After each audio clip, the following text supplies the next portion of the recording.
coming out here. We actually have one that you all may recognize standing by with Pookie. Pookie, who you got for me? Thank you so much, Golden Boy. I am up here on the main stage with Ninja. Familiar faces for everyone in the crowd. Let's hear it. How excited are you to be here today at the World Cup Creative Mode? This is something different for you, I'm sure. I haven't really done too much creative, but I've been playing a lot with these guys, obviously, the last 48 hours. And, no, I'm really excited. I think we got a really good chance, and we're going to have a lot of fun. Now, tell me a little bit how your team came together. I checked out their clips for the trick shots that they submitted, and they were all, they stood out to their special. And it was just an easy choice to pick these three guys. And, like I said, we've actually been bonding pretty hard the last 48 hours. So, team cohesion is an all-time high. Team cohesion, I love it. We should have named you guys the Ninja Trick Shot Warriors, really. That would have been awesome. But, there is a ninja skin kind of in the game, so, we could have had, maybe some of that. It's all good. I like a little whip. I love a little ice cream. And anybody that you're looking forward to facing off against here today? Everyone here. Gotaga, he's my fellow, Red Bull competitor, essentially, and, Scissors, because he talks a big game. That's it, yeah. Those two guys, I'm looking out for them most. Well, he does talk a big game. Let's see if he can back it up today. Thank you so much. I wish you all the best of luck. Golden Boy, what do you think? Well, I think that's pretty awesome. The good news is we got 8 great teams that are going to be playing for a $1 million grand prize in 3 very creative modes, which means today's really all about fun. And who better to have some fun with than none other? You got Monster, Sundown, over at the cast booth. Take it away, fellas. And boys and girls, Jonesies, Bonesies, and everyone in between, welcome to the Fortnite World Cup Creative Finals. I'm one of your casters, Sundown, joined here by Monster. Monster, how you doing today, man? Doing great. This is the moment we've all been waiting for. 10 weeks of qualifiers, and it's all coming to life. And this is what we're here for. Yes, after the 8 trials now, what you'll be seeing on the stage will be 4 sets of 3 matches in 2 never-before-seen maps, and a little refresher coming from the Creative Showdown there with Sky Station Showdown. It's going to be incredible. That's right. So you guys have seen the Sky Station before. Lucky for them, they get to kind of come in here prepared, kind of prepped up, but there is so much more that is going to happen that hasn't been unveiled today. Oh, and I mean, it's seeing the adaptation across these sets is going to be incredible, and they're going to get a chance to revisit them at the end with a little remix, but we'll get into that here in a second. Let's check out the overall scoring and how these guys are going to be competing and how they will win. So, as we said, that first set is Sky Station Showdown.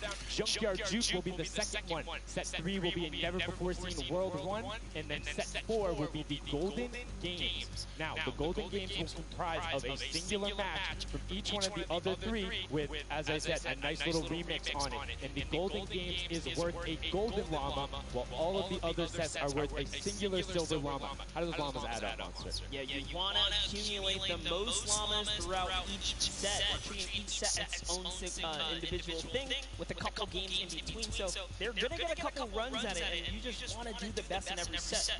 Get those llamas so you can take it all home. Yes, now the winner of the set will go through, and in case there is a tie, it will come down to that golden llama. The golden llama will trump all. Now let's get into the prizing, which will also determine a little bit of the scoring. We'll take a look and we'll throw that up there for you. And the way it ends up working is from top to bottom. Each one of these contestants will be winning money. So everyone is a winner in there, but first place ends up deciding that. And this is per the individual matches, and it's cumulative. It won't carry over through the sets, but they're still taking it home at the end of the day. So you definitely want to get to the top 4 to bump up that score.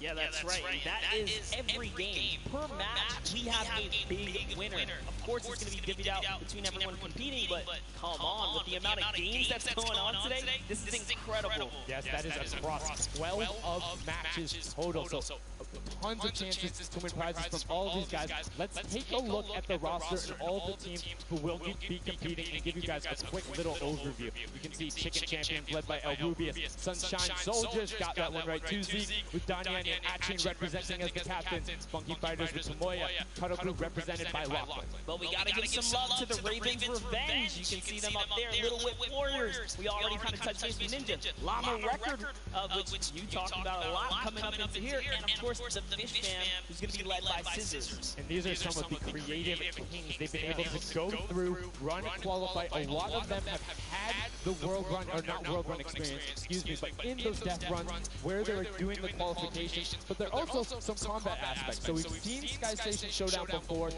know, there's going to be a little bit, I don't want to say advantage, but there might be a little more at home when you're actually firing bullets, building out, and trying to get those rotations in. Yeah, I mean, you cannot underestimate any of these teams. These guys grind, and they all play Fortnite. But let's go ahead and take a look at the format here so we can kind of see a run on how they take these victories. So now the VIP will be those creative captains, and they have to be the one in the capture point, uncontested, to score points. They will get 3 points per second in the initial hills, and then the first team to 1,000 points, or the highest scoring team by the end. And also, the creative captains will be wielding the Infinity Blade. That Infinity Blade will be important because they have to get to the capture points, A, B, and C, which will give 3 points a second. And then, 7 minutes into the round, point B opens up, where you will get about a lot more, right? 12 points a second. That is what you want to do. You want to gun for the point B on the map. That's your comeback, or that's your lead taker. Yeah, you can see a lot change when that opens up at 7 minutes, but now we're going to go in an overview. For those of you who are unfamiliar and didn't get to watch it at the Summer Block Party, we got you. Zeke, catch us up.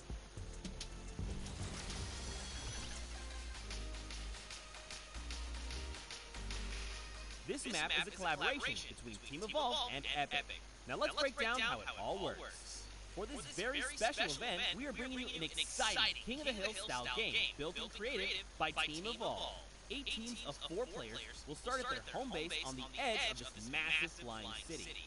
Together they will push 3 capture circles, racking up points by holding them down for their team. As each team heads toward the capture points, they'll need to protect their team's VIP, who plays a key role in this game mode. If they get eliminated, they'll respawn at the team's home base. The VIP is the only player who can earn points for your team while in the capture circle, earning 3 points per second. They are also the only ones who can wield the Infinity Blade, which deals massive melee damage and enables the wielder to jump incredible distances. It's the rest of the team's job to make sure the VIP gets to the capture circle and stays there as long as possible without being eliminated. With 3 capture circles across the map, teams have to strategize to figure out which point they'll be able to hold. Pay attention to your surroundings, because if lots of teams are fighting for the same point, there could be an open circle elsewhere. Hold up. Did I say 3 capture circles? Actually, there's a 4th one.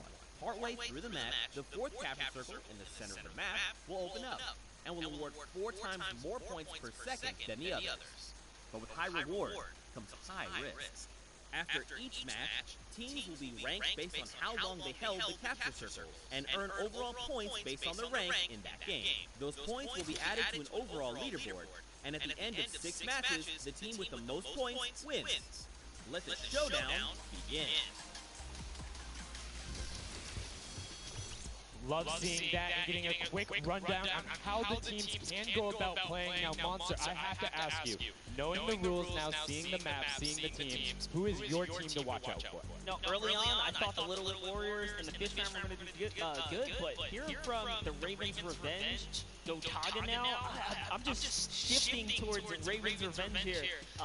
They've swayed me. Their entrance is really swayed me. They definitely had a lot of confidence down there. Gotaga can be very competitive at a drop of a hat. My team to watch, the Llama Record Go, Hand of Blood, Spenos, Alex JJ Carnifex. You heard him talk about it. 3 competitive veterans and a very aggressive Zerman. That's a combination that I want to see on Sky Station Showdown. Now, we've done a whole bunch of talking, but I know why you guys are here. You know why we're here. It's time to play some Fortnite. The Fortnite World Cup Creative Finals starts right now.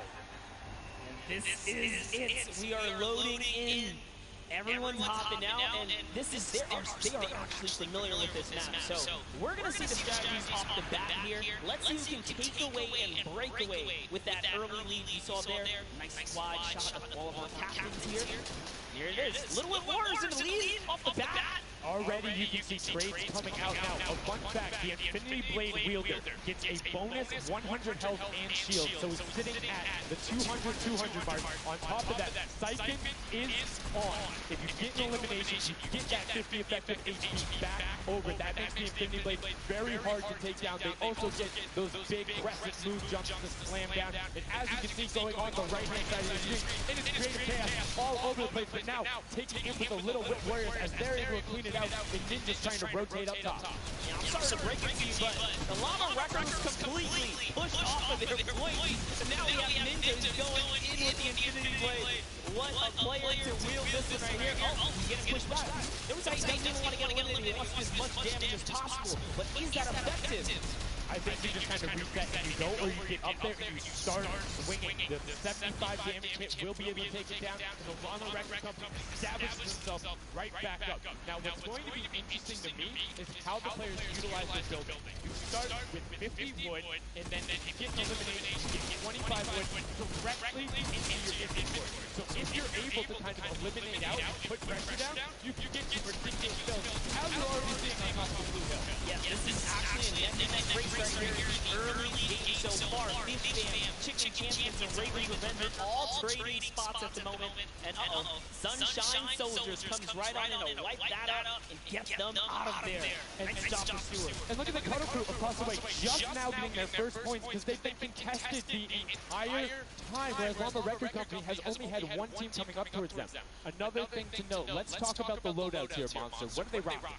They're rocking everything that you can get in the game, from blue tactical AR up to that hunting rifle. So you have the long range, you have the close range, you have the AR. You kind of just pick and choose your battle, which you want to use. And the one thing you're missing that the Infinity Blade wielder does not have will be 9 impulse grenades. So everyone has a bunch of mobility to be able to get up there. But you see right there, Sis is able to cut down a bunch to get a decent amount of timing. Let's take a look at the score. Little Whip Warriors climbing up, but it is only a 5-second uncontested lead, and they're building on it. Right now, not a lot of points have been scored, which means when that hill opens up at 7 minutes, it's going to be that much more important. Yeah, this is going way better than I expected. There is no one dominant team so far.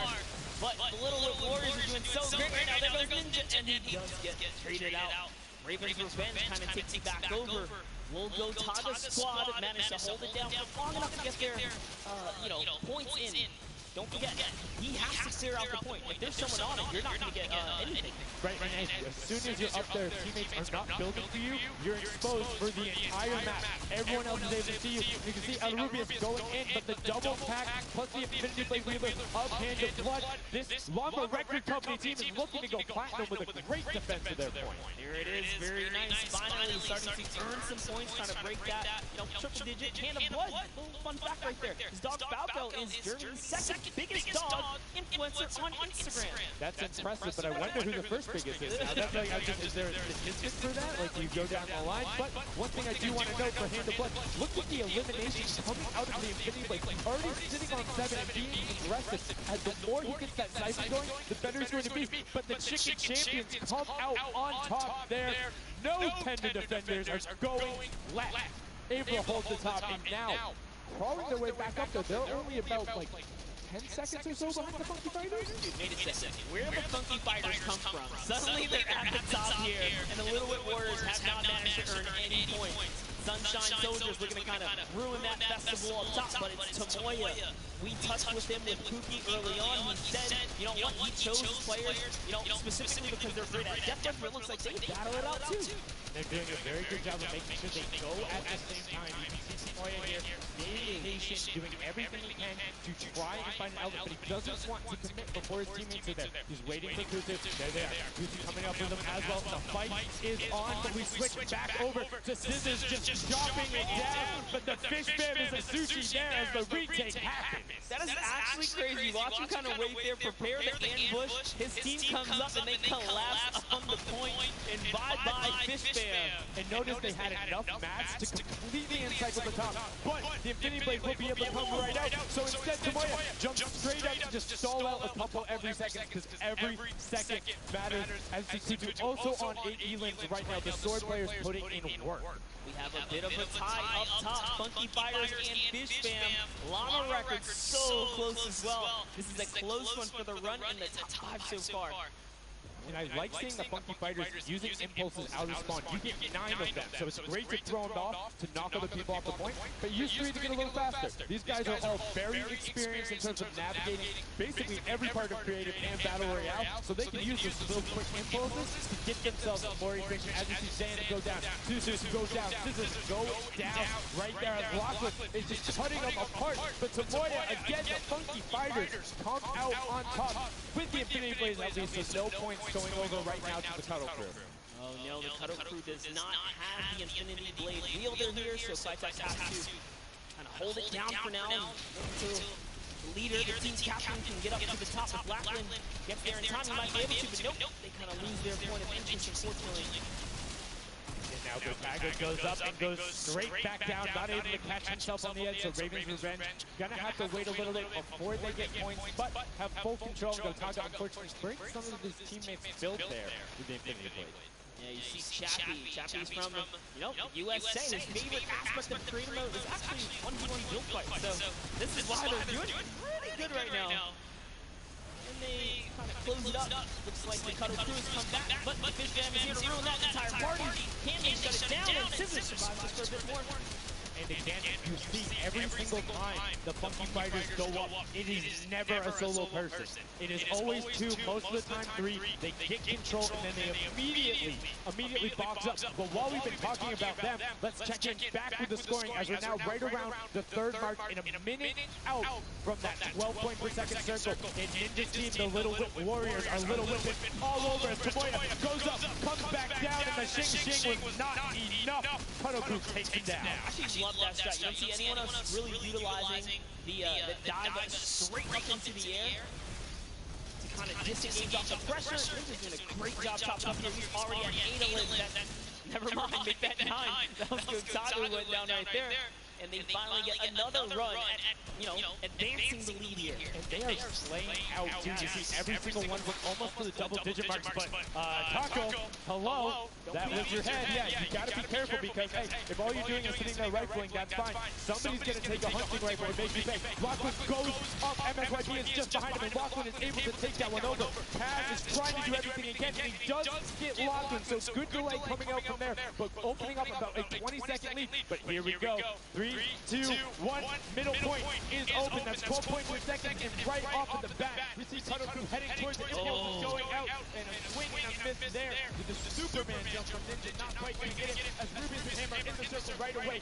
Rubius under fire, but Ninja under fire. Who will take it? Rubius has the better sword on the day, and then immediately taken out. This is chaos. Whoever's the last one here is probably going to be the most successful. But remember, you need your sword wielder. Your captain has to be there. If Lockwood isn't there, it's not even worth fighting for. So Cytex doesn't care. He's trying to pick up that healing counter. And he's on it. He's playing some good defense there. Down goes Man of Blood. No points for the Llama record anymore. They actually use that. Just a couple seconds to put them all the way back up to 2nd place. And 2 of the Cuddle Crew right now have combined for 31 eliminations, but they're not converting it into points. They're currently sitting at the bottom, 189. Little Whip Warriors do still have a lead, but it's already been cut down. And just as I said, with the middle hill, Funky Fighters almost take it away. Rare goes right on over, and you see any amount of time in that middle hill is so efficient. I'm actually loving that little stat right there. They hold a point, then aim out to where the players spawn in and kind of move it from, kind of pressure them back.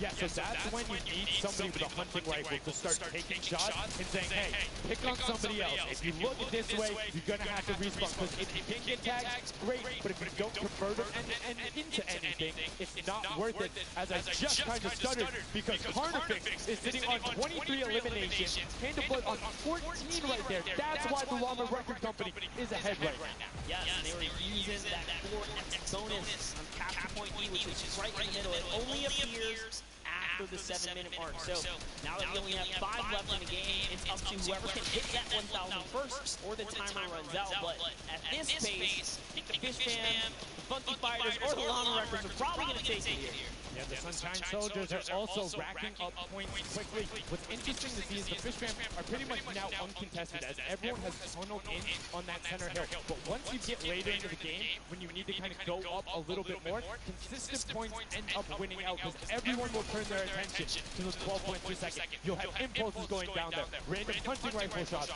builds 24/7 because they see that tick happening. And look, as I say, all the sword players are down there, 2 of them going off, the attack shotguns being thrown up, walls everywhere, but it doesn't matter. Points aren't being scored right now.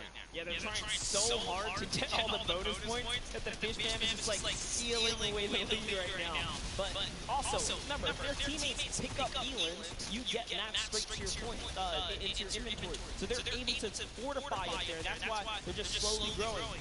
And you can actually fortify to prevent the impulses from going in or make kind of a wall to toss it in. As you see Hand of Blood picking up his 16th Elam, but hey, this is just chilling. Pumper didn't do it up, man. Pumper didn't do it up. Yeah, let him know. Let him know. There we go. He's saying, hey, you guys will stick to our strategy. Let's see if somebody else can catch it. There it is right away. They go up, but all 4 of them. You don't want to run into this. They're ready and waiting. They know they have the lead right now. Oh, he's holding the trophy. Look at him, he's looking around, he's telling them to let him know, man, and that's what it's all about. They've opened up a 100-plus point lead with no contention because everyone is tunneling on the bottom. And I like this now. Now they're turning their attention outwards. Other teams kind of realize, wait a second, they're just up there scoring.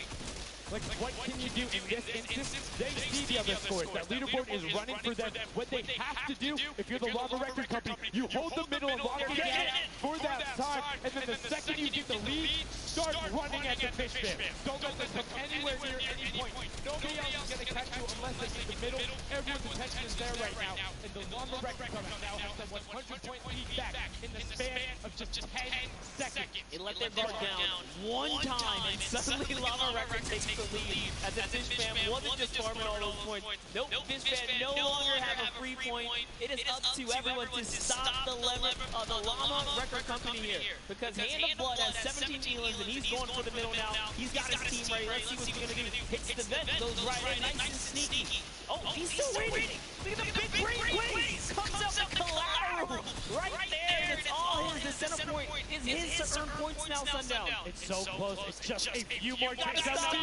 One more goes over and that's it. Llama Record Co. takes the first match. Hand of Blood, Spenos, LSJJ, and Carnifex are your match 1, set 1 winners right there. Incredibly impressive, coming out, well-executed gameplay. And they say, Fizzes, you can hold that L instead of the trophy. Don't celebrate too early. It's the World Cup Creative Finals. Every game is worth so much money as well, so much prize. So to take a victory off the bat, you have to be feeling great. And that was your fan favorite pick. I mean, they had everything going in. They're incredibly confident, but they had to make sure they're able to get it. You can see the last few moments. They're already boxed themselves up, clearing out the Funky Fighters, who were the only other contestants. The Funky Fighters actually also passed the Fish Fam in the last moment, which is huge in terms of not only the prizes, but what will end up being potentially a llama in the end. That's right, that is right. Loving this replay right there. The let's goes, the energy is real. You can clearly see the excitement. That was a great game to watch. It's fantastic. Honestly, I love Sky Station Showdown so much because I think there's a level of depth there, right? Everything is wood, so you're able to like kind of hit through it, and the Infinity Blade cuts through all of it right away. But the Infinity Blade wielder doesn't have the ability to build, needs the support from his teammates. So you saw the people who were roaming in packs of 3 and 4, incredibly successful. Yeah, it was kind of unfortunate. The Cutter Crew was like slaying legit so many Elands, but not a lot of points. And that's because play that split game is not going to work out. You have to convert it into control. It is a control the point game mode, and if you're not doing that, the other players are going to be doing that, as you saw right there. And what was unfortunate then for the Fish Fam is they got contested twice in a row right after and just couldn't get reestablished. They couldn't group together in those long spawn lines like you were talking about. I mean, they could be painful. Yeah, you know, I I was rooting for Raven's revenge, man. I might have to jump on the Llama Record Company bandwagon. Really? One match? Just one, dude. One match? That was quick. All right, well, he jumped on the bandwagon. We're going to jump on over to Buki, who has an interview for us. Thank you so much, guys. I am here down on the floor with our champions here. We have the Llama Record Company. Now, have any of you ever played this? Let's go to you first. Yeah, we had a few training sessions yesterday, and we were totally dominating the game mode.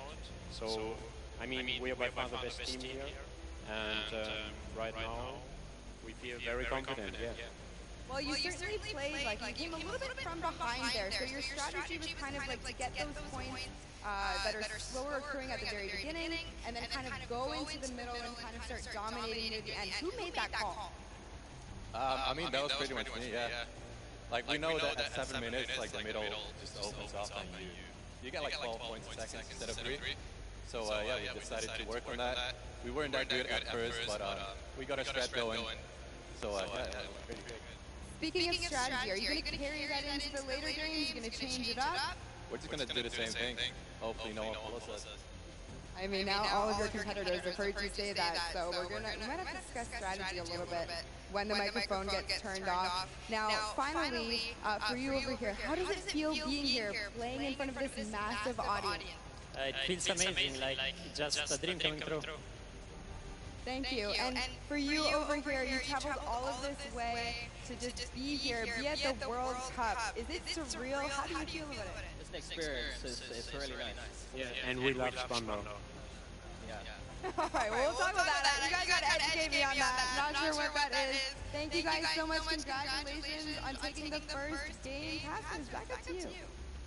Thank you so much, Llama Record Co., Hand of Blood, Spenos, Alex, JJ, and Carnifex taking the very first match of the Creative Finals, the first match on the stage. I mean, it was an impressive format. They clearly had a strategy they wanted to execute on. It took them a little bit to get there, but over the course of the game, they were consistently accruing points. Yeah, I should have known last night they were going to do good. Saw them on the hotel lobby, they were hanging out. Literally, as a crew, one of the only creative teams that I saw sticking together like a squad. Should have put my money in. Like I said, bandwagon. It took less than one match in an interview, and he was like, oh yeah, I'm fully on board, no problem. It's all good. This set has been so exciting. I mean, who are you looking out for? Who can contest them, and what do you think the next step is to shut them down? They say, hey, we have a game plan, we're going to do the same thing, and I agree. If it's not broke, don't fix it. Like, stick to that if you're going to keep winning, but what do the other teams do to now make them uncomfortable? How do you go challenge them? I mean, honestly, we saw a lot of that team play out of the fish fam, right? You wait for your Infinity Blade wielder to come up,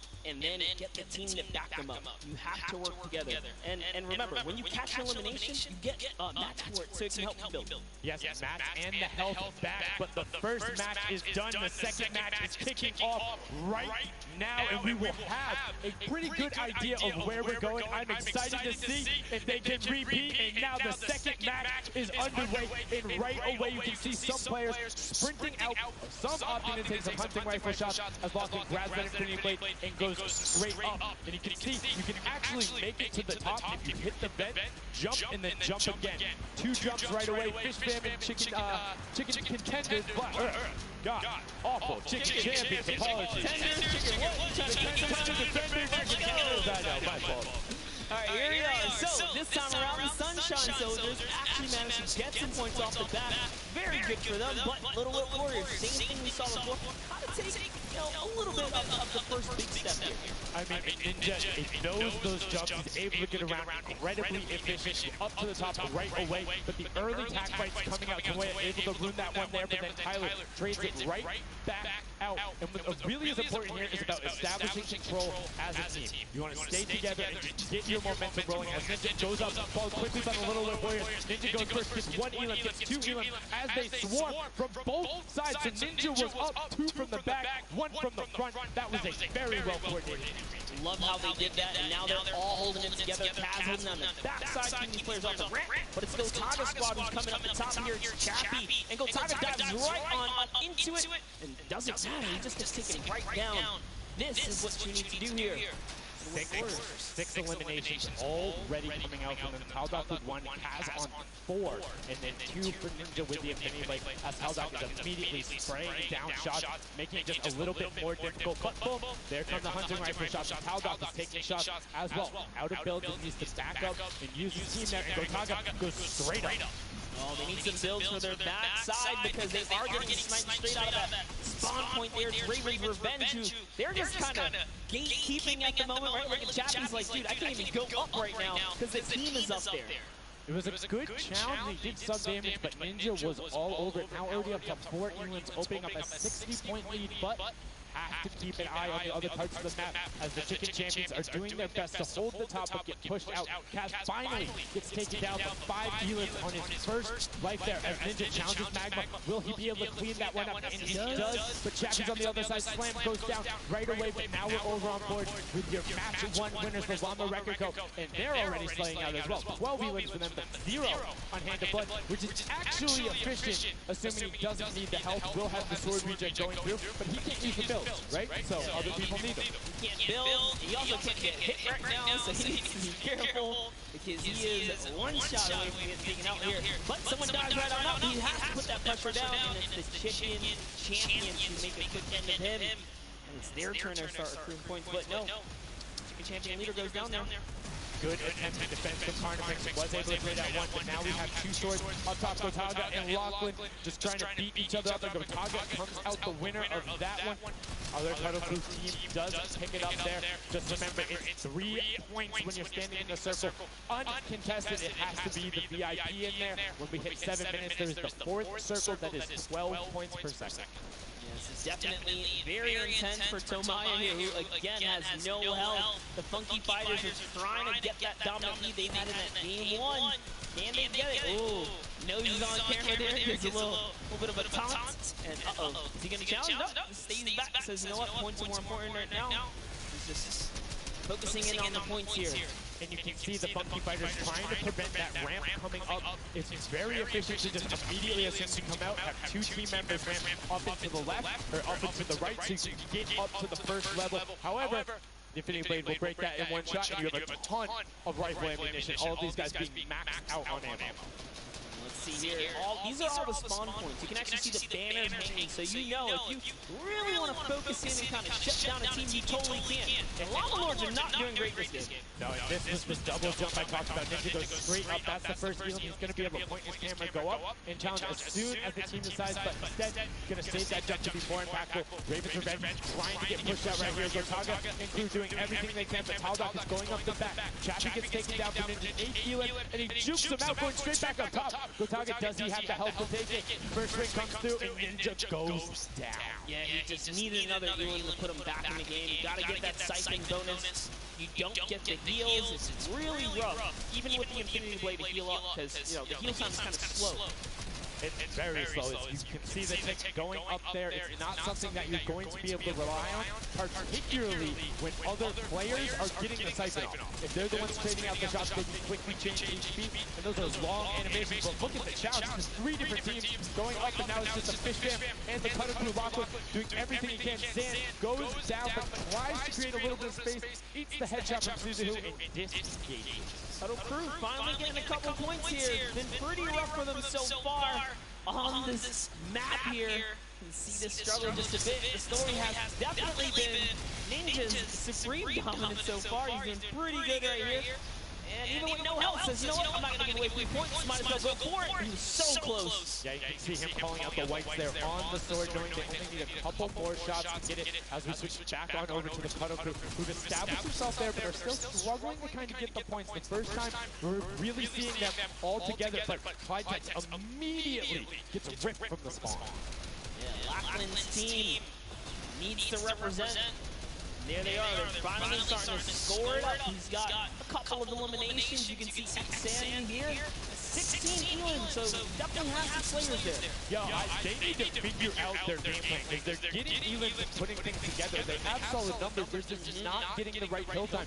Maybe it's go somewhere else. You don't always have to go to the point like directly in front of you. Go contest someone, or maybe just go mess with somebody at their spawn, delay them so they don't rotate towards you. Like a number of times, as you said before, you can see where people are spawning. If you want to go deny a team, you can send somebody to deny them. Just know that player is coming back over and over and over with likely more resources than you. Every single time. And look at this. The Little Wit Warriors approaching that 400-point mark. And in just 1 minute, that new point capture team will be unlocked in the center of the map. And while they have a soft 150 points, that disappears in the blink of an eye. That's about 15 seconds uncontested in that middle hill. That's just how valuable it is. But we saw the that everybody funneled it right away, and then the Fish Fam were able to get it back up, but after that, kind of cycled it back in, and the center point became the focus and where the wind was taken. And right now, Llama Record, you said they were struggling at the start, they're doing fine. On the point by himself right now, waiting for Hand of Blood to come on up, hopefully. And again, no surprise, Ninja and his crew has found themselves another point. And the way they've angled this build is brilliant because as you come up the steps, you're pushing into somebody's right hand, and on the other side, you're blocked off. As Ninja then just drops down, Stewart 0-0-0-0, and he gets picked up with the alley-oop from Gotaga as Gotaga comes up with Magma 1-2-3. Ravens out of nowhere, but the Little Wit Warriors don't care. They're cutting down in 3, 2, 1. You can already see MSYB is down there. Alex JJ down there. Carnifex down there. They're trying to set up control right away. Lava Record go, but the impulses are raining from everywhere. Hand of Blood really trying to get in there early too, as did every other captain, but it was to no surprise, not effective. And you can see that the Chicken Champions are committing to the 3 points right now. Little Wit Warriors as well, while contention is happening down in the bottom. No Infinity Blade Wielder is in there, but the steady climb of points coming out of the Chicken Champions is going to be beneficial. But also, just like that, Llama Record is a little bit off the pace. They need to get the center uncontested. However, this game, they have a lot more attention on them. Yeah, but look, Fish Fam's doing the same thing they did last time, just slowly, or actually, sorry, the Chicken Champions have adopted the strategy. Fish Fam are doing it too. They're 3 points there. So there's 2 teams who are just hanging out up top, no problem. All the other teams are not contested. Ravens Revenge has control of the other side. So every hill is occupied and full control by a team, not being contested. Everyone else is looking at the middle. Yeah, it's actually working. The Chicken Champions are right behind the Little Wit Warriors right now. They're almost in the lead here. They just have to kind of hold it down. Honestly, the Little Wit Warriors have to identify what platform they're on and go take it. Well, this is what happened to them last time. They kind of had a good lead and then stalled out.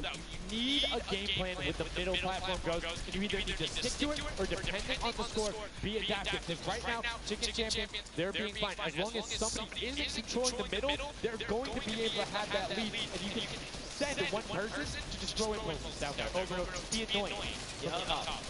Here's Scissors. 6 Elans looking good on this other point, and now he's in the top 3. They weren't even close before, but just by slowly, consistently gaining points here, you can see they're breaking those thresholds slowly but surely, and Little Wit Warriors no longer lead. Yeah, Little Wit Warriors actually unseated the Chicken Champions there from their control point. They're taking over. They're trying to get it back. So that's a battle right now. But the Funky Fighters out of nowhere, middle hill, and all of a sudden, just like that, into first place, going to pass 700 in just a second. No, get pushed out. And now they're back in there. Tamoya going off right now. Llama Record down there and trying to push him out. And you can see they're contesting it over and over again, but they're not getting the points they saw last game, falling off the pace. Yep. We are slowly just battling for this number 1. Chicken Champions kind of overtaking now as well. The Fish Fam not too far either. Everyone's so close here in the top 4. Don't forget, You take a victory, you win 55,000 bonus in prize. And right now, Suzu is going off 21 eliminations. And right as I say that, apologies for the Castleverse, but 21 eliminations from the Belgian. He loves practicing his builds and creative, and is showing it off here with really clever defensive tone edits up there. But right now, Little Wit Warriors are going at it. Tomoya gets the better of Ninja, and he gets cut down. But Funky Fresh Fighters then get sent all over the place thanks to the impulses from above. I love this strat. He kind of sends out for a second there, just kind of catch a breather, see if his teammates come back. But unfortunately, the timing was just a bit off. And the Llama Record Company now control the middle point. For how long, we will find out here, as this is their comeback story, because they need these points desperately here. Hand of Blood still alive, just long enough to get a couple of more points. But Scissors is playing the long game here, just eating away at the threshold here at the top. So Suzu isn't grouped with that. I'm assuming they sent him to just go either watch middle and be their middle control. No, he just came up the backside. There you go. And just like go flying at people as the cuddle can come up in a very well coordinated thing. Three from the side, and Scissors just taken down, but the Funky Fresh. Oh no! No! They got stopped for 1 point. Yo, so if you are the Fish Fam or Little Whip, right now you have to send somebody to stop them. If that Infinity Blade wielder gets out of spawn and goes anywhere for 1 second, they will win. Somebody has to deny him. It is all on Tomoya. Anywhere he goes, he doesn't have to be the one near him. If he touches the middle, a singular, uncontested second will be the victory for them. These are the final moments here, Sundown. Look at him, he's got a slight grin on his face, he wants to do it. Is this the point that he's gonna make it? Here he goes, he takes the stake, he does miss. He's going back forward now, his team's up there. All he has to do is fight just a couple of times. Can he win this straight? He does not. And as you watch, check the points on the right-hand side. Nobody is climbing up by the 12s. And as the Llama Record goes, gets the control there, but Little Whip contesting them right back. Funky Fresh Tomoya will be back and looking to find it, but the contestant is going to the middle. Here's Tomoya, he goes just a second in there. A contestant will be back. He did it! Oh, he doesn't pass down. The impulse grenade at the second he landed, knocks everyone out. No one's in there. Can he find it? And he does! That's it! His feet touch the ground. The impulse doesn't go off. Tomoya takes it for the Funky Fighters with some brilliant teamwork. What an intense endgame, too. Get taken out at 999 points. Really, anything can happen in those final moments. I'm telling you, I love the Sky Station Showdown. Can't wait for more people to start playing. And the Funky Fresh Fighter right there celebrating with his team. You can see them just so excited, so happy. Let's take a look at this final replay. Now again, we talked about it. The impulses being a great denial tool. Right there as the player goes down, sent back out, goes in, but misses the jump monster. He almost had the flashiest ending ever. Just kind of diving in and wrapping it all up. But it was just good enough. Like you said, he only had to stay there for a bit.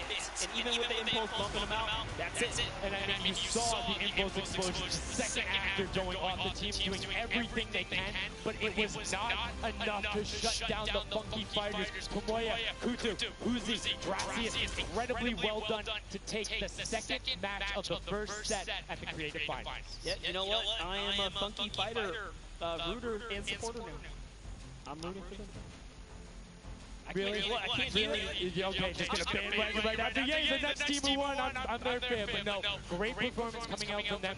And it's one thing we talked about, right? The adaptation that happens from match to match. Llama Record was like, oh, we're gonna stick to our game plan. That didn't work out. Yeah, it really didn't in those endgame situations. They really just kind of crept up and snuck and took the entire competition. They did, and they were able to make sure that they got time in the middle when Little Whip and that team weren't able to get their Llama Record and Little Whip were going at it constantly. Funky Fresh was just able to step there. Yeah, and that's just kind of how it happens. You know, now they find themselves one step closer to taking the Silver Llama for this set. Because remember, at the end of the day, these are just the games, but they have to take the entire set. Now the pressure's on. The pressure is on, but the Funky Fighters have a little bit of pressure off of their shoulders because they know they got that top spot. We have Pookie standing by on the top deck there. The Pooks, what do you got for us? Thank you so much, Sundown. I am down here with our second game winners here. Congratulations, guys, first off and foremost. Now, I gotta talk about the moment where you guys were just sitting, needed 1 point left to win. What was that like? I was really nervous. Like, I was just imagining, like losing with 1 point would be terrible, so we just tried to get 1 more point and we did it. So it was definitely devastating. I was screaming in my feed. I heard all the fans in the audience screaming for you guys as well. So going into the next games, what do you guys think your strategy is going to be? Are you gonna keep doing what you're doing? You're gonna mix it up a little bit? I think doing what we're doing is fine because first game we got second place, second game we won. So yeah, we're gonna try and do the same thing and hopefully win again. And hopefully have more than a 1 point buffer, right? Yeah, definitely. For sure. Now, just coming over here to you, what has it been like to be here at the Fortnite World Creator Cup, just playing in front of this audience, you know, hearing everybody cheer for you guys to win? What is that like? It's fun. That's the only thing I can think of. It's fun to compete against everyone else, meet your teammates, and just have fun. Yeah, and have you guys had a chance to play together before? Is this your first time playing together as a team? I don't feel it, sorry. Is it your first time playing together as a team? Yeah, it's the first time.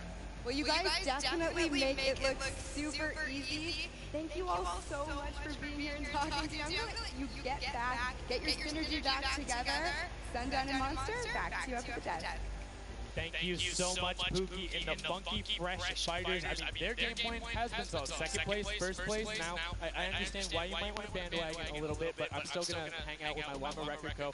But I want to talk about the changes we saw from match 1 to match 2 in terms of gameplay. And was it what you expected? Definitely not what I expected. I thought Gotaga's team was going to come out here and crush it right behind the fish jam. But as you can see, huge upsets, anything can kind of go either which way. And I mean, talk about like kind of beginner's luck or something like that. You just put a team together. They didn't practice, they're just coming out here and wiping players up. So a lot of talented players here at the Creator Finals. I mean, Tomoya talked about it. He was like, hey, when I picked my team, very confident there with their death run ability. Wanted to see what they do in the elimination race during World Run. But doing incredibly well so far at Sky Station. That's going to be a confidence booster because if you get the Silver Llama there and you're confident in your ability on the World Run, you're set.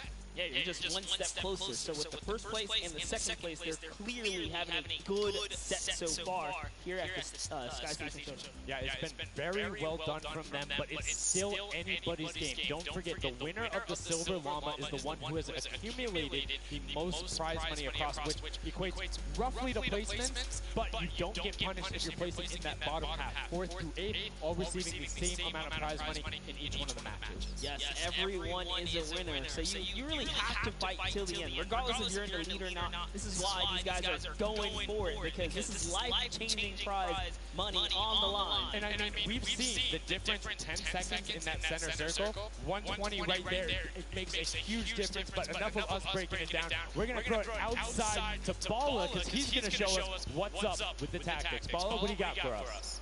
I'm out here at the Fan Festival, and I don't have a bandwagon here, but maybe after this set I'll have to hop on somewhere with Monster. We got a ton of awesome action. I've been watching it, and I have to show you guys what went down in that first and second game. It was awesome. First off, the Llama Record Company started off with an amazing take, cohesiveness on the point. Every single time they went up here, they were going from 2 sides, 2 angles, and the sword approach at the center, but made sure that he was the most important person not to go down. You see there, Hand of Blood and his teammates all backing up. He's going to have an engagement on the side. These sword fights are really easy for him to just mow it down, but immediately as he realizes his teammates are up on the point, about to get up, about to push the ramp, he comes up from the side, slices and dices. But meanwhile, they ended up falling down the leaderboard. If you look right now where they're at, they're only in second place. Fishman was ahead of them. But all while Scissors was dancing and talking all the smack, telling his teammates to try to get the crowd involved, it was Llama Record Company making the plan, making the play to get in towards the center. Absolutely amazing take in the center on this first game. Let the Hand of Blood stay in that point and absolutely dominating with the super point there. Guys. 2 matches down on Sky Station. Showdown, 1 more to go. We'll see where Monster lands at the end of this, because I will maybe join you on that bandwagon. Guys, take it back. I mean, that's starting to get a little awful crowded, man. Real quick, you guys hopping on those bandwagons. But as you said, there is one more regular Sky Station Showdown match in this set. We will see it again later in the remix version during the Golden Games. And it's been so fun to watch the difference in players, who's able to be very strong with the Infinity Blade, how the pinches end up coming, and now in this third match, it's only going to get better for these guys. Yeah, definitely want to see some more of that kind of team work happening here. And why not just hop right into a game right now, right? Let's go see some more action here because this last game of the set is loading in right now. Yes, this will be the final match of this set. Set one after this, a silver llama will be awarded, and we are in the match. It's Sky Station Showdown. Set one about to be over, and here we go. All right, gotta love those players kind of beelining out. And don't forget, you know exactly who your neighbors are. You know who is to your left and to your right because you can see the banners and the designs on their spawns. And nice look at our captains right there. And right away, you can see a number of teams finding ramp paths where they're able to use their first 5 materials, next 5, Sword does the double jump, boom. Right to the top. Excellently executed. Yeah, this is what matters right here. It's stopping the funky fighters because clearly they have been doing some good work together as a team so far. Tomoya is off to the races here though, sent to run away. Can the Sunshine Soldiers come back? Can the Cuddle Crew make a big appearance for themselves? Because they can really shake it up here. It can go any which way depending on who has the most victories really in the best place. Yeah, so currently you will see the fact that they're able to be pushed off right there. Llama Record go putting shots down towards this one. You don't want to peek though because the hunting rifles will be coming out in the shot. Just misses Carnifex right there. They trace back down. Ninja's firing it off. They can push out 5 Raven's Revenge right there. Yeah, Carnifex having a tough time kind of listening in there. Carnifex was from the side. Now we have Caldex here jumping right in from the Little Warriors. He's going toe to toe. Otaga's down and out. So, if I'm the Llama Record Company, and I know I've won a match, and then I did okay in the last one, they were in 4th, so they were there, they're close. Funky Fighters have a win in 2nd place. Do you send somebody to just hard deny the Funky Fighters the entire time? You don't get the Silver Llama if you don't, right? If the Funky Fighters finish above you, they're going to finish up. You think they can spare somebody to do that? Because it's better off to deny them than it is to push up the top. Yeah, but the problem is then, the Little Warriors have been so consistent, you literally allow them to snipe the competition because you over-focus. So I think the play here is play your game, and if anything, stay away from them. Let the rest of the server do that, gritty work for you and dominate the other side, pick that victory. There you go. I like to hear it, Monster. That's fantastic analysis. This is why we keep you around. The breakdown and making sure you challenge the initial opinion there as the Ravens Revenge are able to get on the top and in a fantastic spot of control right now, building up a 40-point lead. Yeah, even like Otaga's team is still in this. They've been doing like relatively well so far. Here it is. He just kind of goes toe-to-toe with Ninja. Strikes him right down. Oh, but his teammate comes on in. Ravens Revenge. Who is that? Magma comes right up to the top. And give you guys a little fun fact about Magma. He's from Australia. He started playing in Fortnite Season 2. His favorite aspect of creative mode is actually speedrunning. Always finds new ways to kind of play the game. I mean, good on him, man. I would get incredibly frustrated by that, but then watching these guys do the speed runs and how quickly they go through and how efficiently, it just reminds me why we're up here talking about it and watching them do this creative battle as this just cuts through the competition, goes straight up to delay it, right back down, Cuddle Crew not quite able to get it. It goes up again, so right now just denying the Cuddle Crew the points, but we talked about how we want to see more from them right now, pushing it to the top 3. Yes, the Cuddle Crew, come on, make a big appearance. Every game is worth so much. You, at the very least, want to be up in that top 4 contestant so that you can take a little bit more home with you. Here it is, Ninja.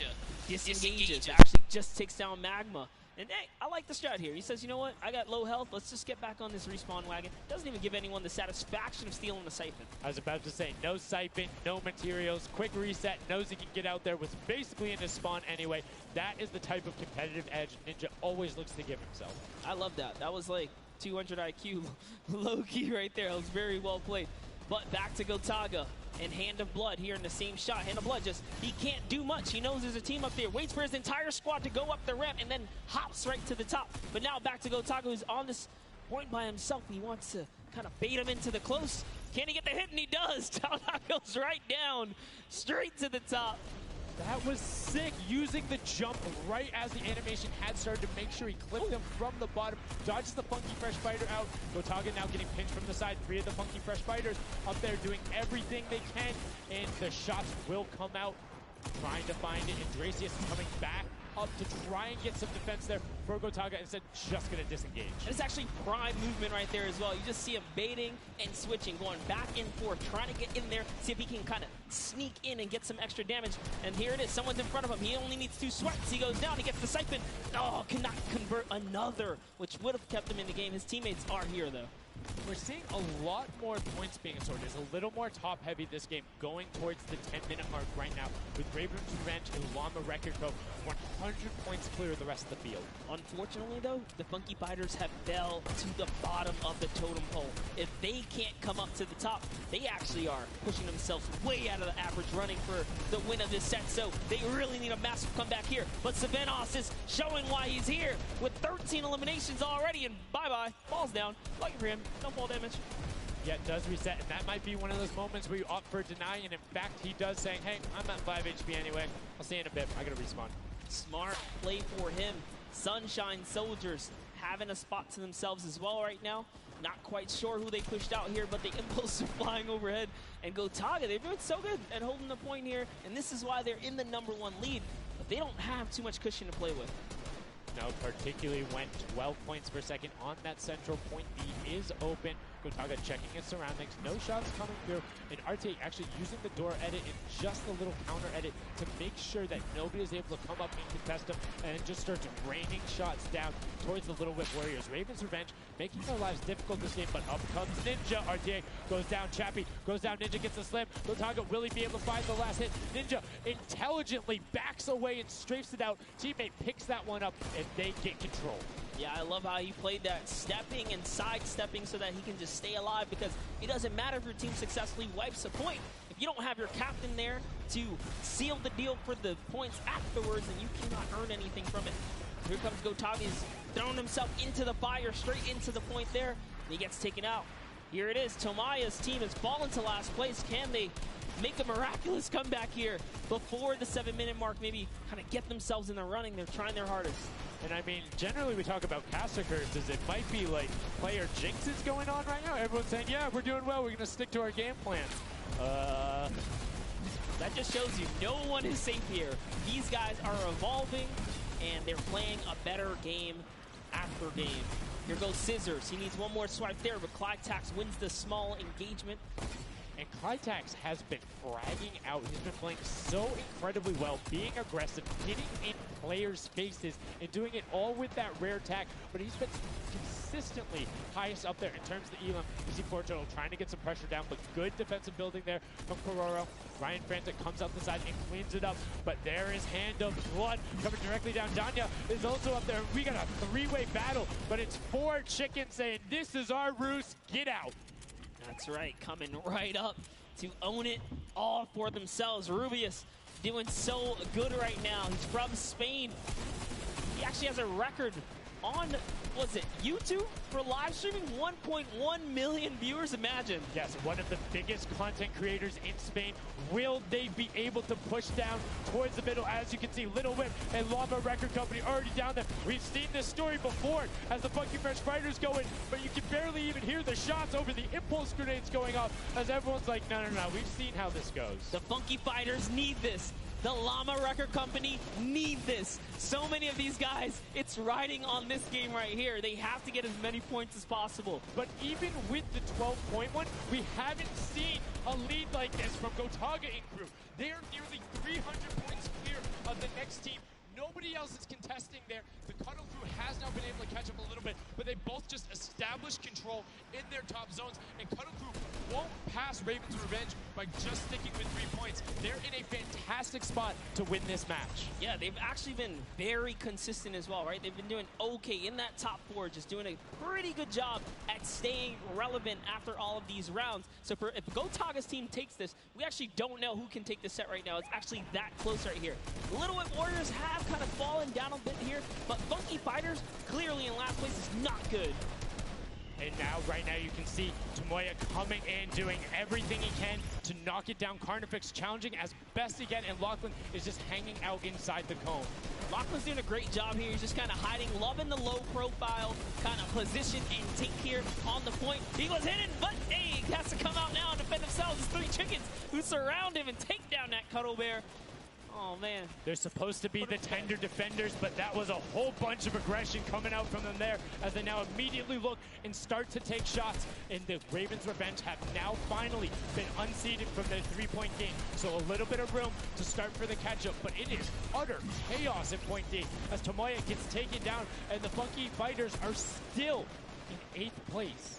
There's still 55,000 minimal on this game alone here. You want to win this one. Ravens Revenge, can they hold it? Or will Cuddle Crew find themselves a big piece of the pie here? Because we're in New York City, you know, you got to make pizza references. That's how we're doing it.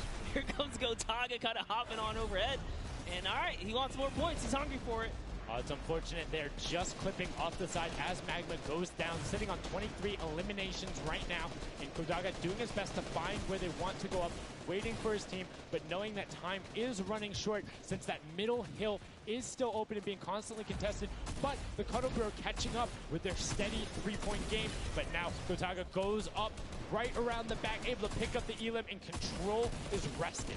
This is scary because the Cuddle Crew is also getting points right now. So yes, they're getting a lead, but the Cuddle Crew is keeping it very close. They're keeping it very close. This is what we were talking about. We wanted to see a strategy come out, something defensive where you can get your control. They have now walled them off on each side, thrown a cone on top of them, and they have firing angles towards the other 2 platforms and towards the spawns behind them. Nobody wants to go contest them, but right now, Gotaga, oh, we saw what happened when Scissors did that. Don't count your chickens before they hatch because they're catching up right now. You can see that 12 points ticking over, but they do still have a lead as players are trying their best to deny Ravens Revenge. Yes, you have to keep him safe. This is the protect the president strat at its finest. Cuddle Crew still gaining points. Llama Records still getting points. In comes the fire from all the other platforms. Cuddle Crew's putting on pressure. They don't want to give him the freebie here. You have to look at Ravens Revenge, though. Everybody is so focused on the middle. Nobody is going and challenging the top team. You know they're over there. You know they're uncontested right now. You have to be putting shots down there. You have to find the tags under Gotaga. There it is. And they got him. They got him the difference now. Look at the Cuddle Crew climbing up on their consistent 3, but they still have control of the top. They just don't have their sword. It's 2 hops to get up there. That's right, and now Lachlan can just sit here. He can just hang out, earn these points. This is what he needs to do, and he's almost there. He is almost there. The first place can be his. Right now, he can take this lead, Sundown. But they got control at the same time. It's literally ticking over a half-second away from each other. The shots are going. Cuddle Crew has the lead, though. Will the shot be able to go through? Yes! Cuddle Crew goes take it down. 999, 1,000. Gotaga and Ravens Revenge in the closest nail-biter yet. Edge out the Cuddle Crew in 2 teams who we said we wanted to see more. They brought more. Are you kidding me? The Fish fam step up and shut it down. Just the fact they stepped on the point, they couldn't earn points and they lost the lead. They were just a tick ahead. That could have been their game. I mean, it's just, let's check out the replay. You can see the counter in the top right, but the Fish fam going up and challenging on the other side. You can see them hopping up there. No one was at the Ravens Revenge as soon as they were there, and the celebration too. You have to be excited when you see that victory royale screen pop up when you're up there. I mean, what's it like to win a game on that stage? I have no idea. Those guys do, though. We you know, at some point before the day's over, we really got to recap the other point of a point of view there, because they had it. They were 1 tick ahead. They were there, knocking on the door, 55,000 away from bonus prize on top of this entire competition. It was right there. And it got taken away, and this is why I love Sky Station Showdown. The clutch little moments, the interactions that happen, very similar to Battle Royale, where every single thing that is happening on the map can affect the overall end result of the game, as you see there in Ravens Revenge, closing it out. Gotaga, the competitive veteran, able to clutch it up in the final moments. Magma, Arthier, and Chappie as well. Just a great performance out of them, taking the top spot in the final match of the first set. Now I get to say, I was right the whole time. I started off with, Raven's Revenge, kind of making me feel like, hey, these are my guys. Let's go with your gut, guys, all right? Raven's Revenge, that's who I said when I started this whole thing. I told you. He's not wrong. They were able to take it there, but we're going to throw it up top to an interview with Raven's Revenge with Zeke. Zeke, you there, buddy? I am here, Sundown. Thank you so much. Fun fact, Monster did in fact say Raven's Revenge would win. I've got your back, Monster. I am here. You guys got your revenge. I got to ask, first question to you, Gotaga. How does it feel to be here in the stadium, the fans, the roar, and to be facing off against your peers? Was it what you expected? Honestly, it's crazy, and we have a really strong team. We are learning a lot from our mistakes, and I'm so glad to be here, to be honest. I don't know how to describe it. It's pretty crazy. It's pretty crazy being here. I'm right there with you. All right, so now who's the overall shot caller? Is it you? Who is it? Kind of all four of us. We were playing too afraid at first, so we just had to just go in there and just film as best we could, and then Okay, what's the strategy? Are you guys talking for the beginning? Are you guys waiting for someone else to make a move? Or are you guys like, no, we're going to first? Yeah, we're trying to, really pressure Ninja's team. We're trying to put pressure on that brain point. And, yeah, we were able to control it over them. They ended up with some work over to the center. And, yeah, we were able to play our game and play what we want. Awesome. Final question. What do you want to say to all the fans that are here watching, cheering you guys on, and from home?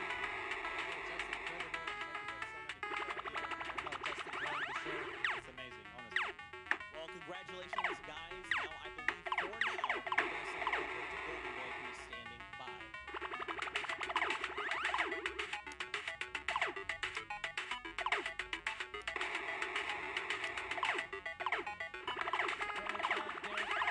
What we're doing right now, hanging out as they walk back over, just brilliantly done there from RGA, Magnet, Chappy, Gotaga. The teamwork from them was just on point. We talked about it, all four strong players from Gotaga.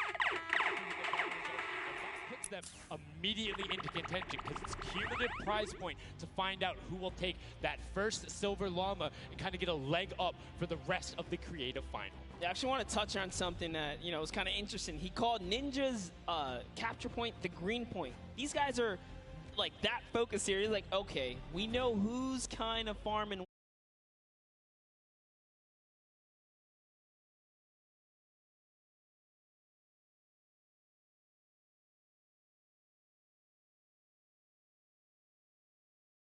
The other opponents are in relation to you for score. So if you want to go and try and make somebody's life difficult, you might not be maximizing your points, but you can effectively help your team the most by just denying the other guys and being like, hey, you don't get to play this. And occasionally, if you put enough pressure on them, maybe they default to rotating the other way.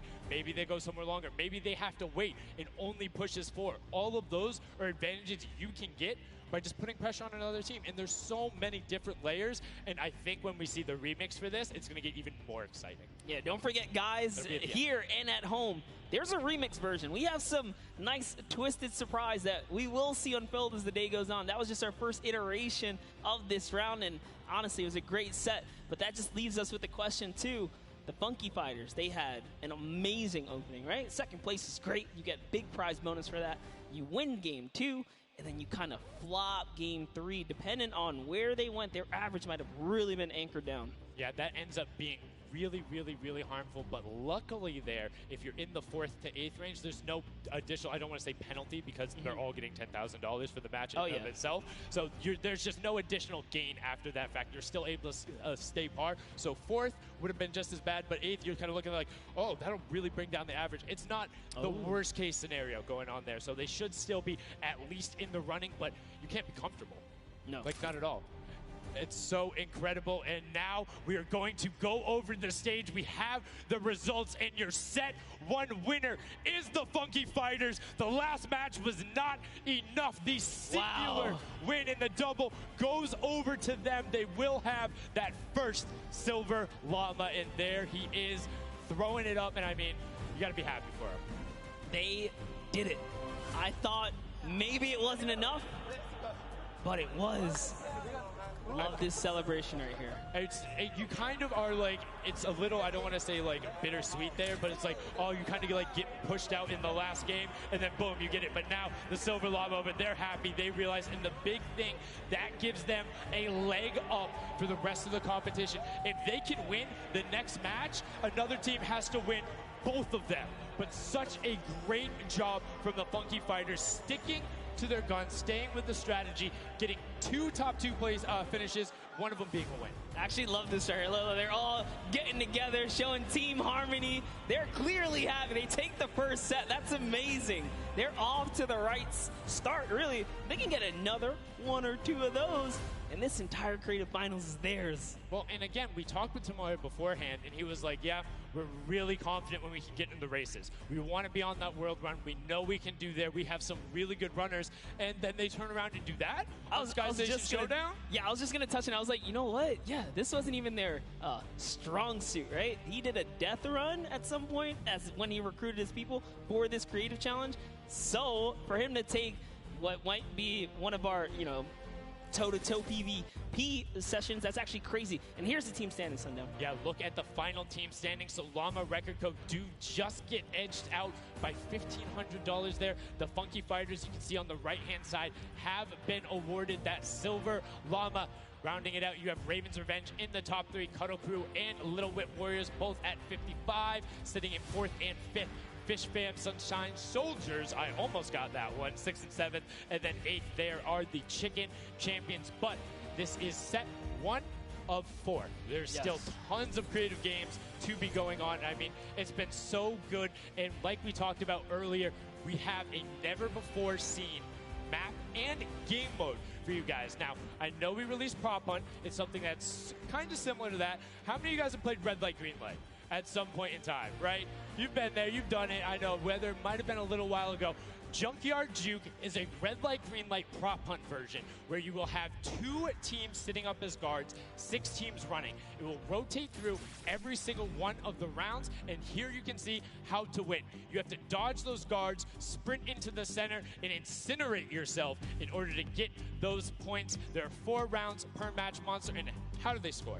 Yeah, but also, before we get there, you only get to be guard once. And while you're guard, you do not accumulate points. But yes, the points come in through the props themselves. So when you are on the prop side, you want to choose small, medium, or large objects and try and get it to the incinerator under the guard tower. So it's actually really difficult. And like you said, it's a hybrid. It's a red light, green light / prop hunt style.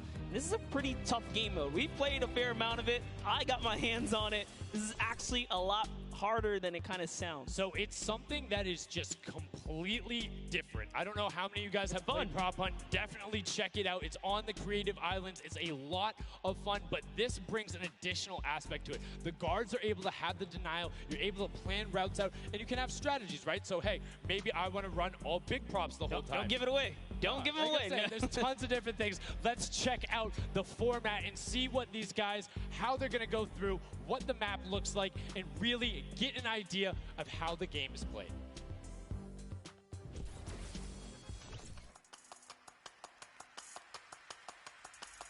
Get ready for more creative Fortnite with the latest competitive creative map, Junkyard Juke.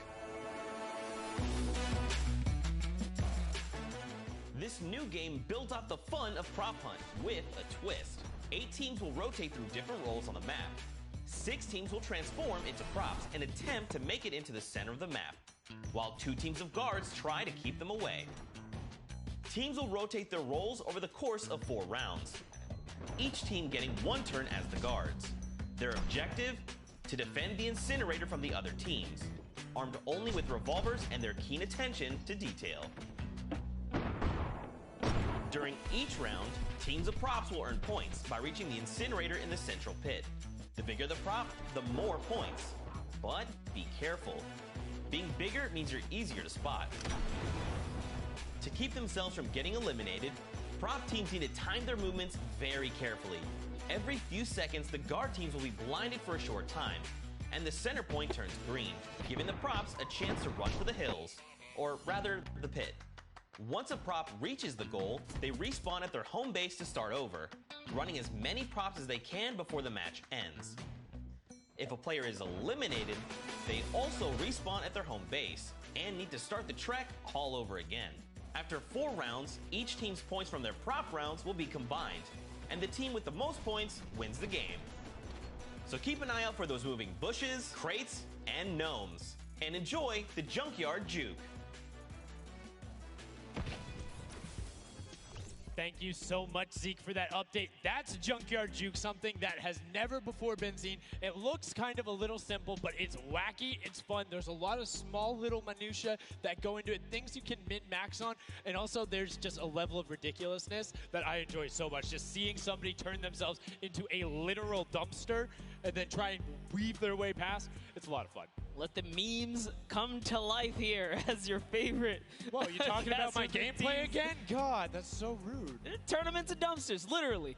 We'll get to see that unfold here as, I gotta say, this is a frustrating game mode. It's very difficult. You guys are gonna see why. It is gonna be tough for some of these guys to bring in those big point objects, and that's just gonna be the name of it.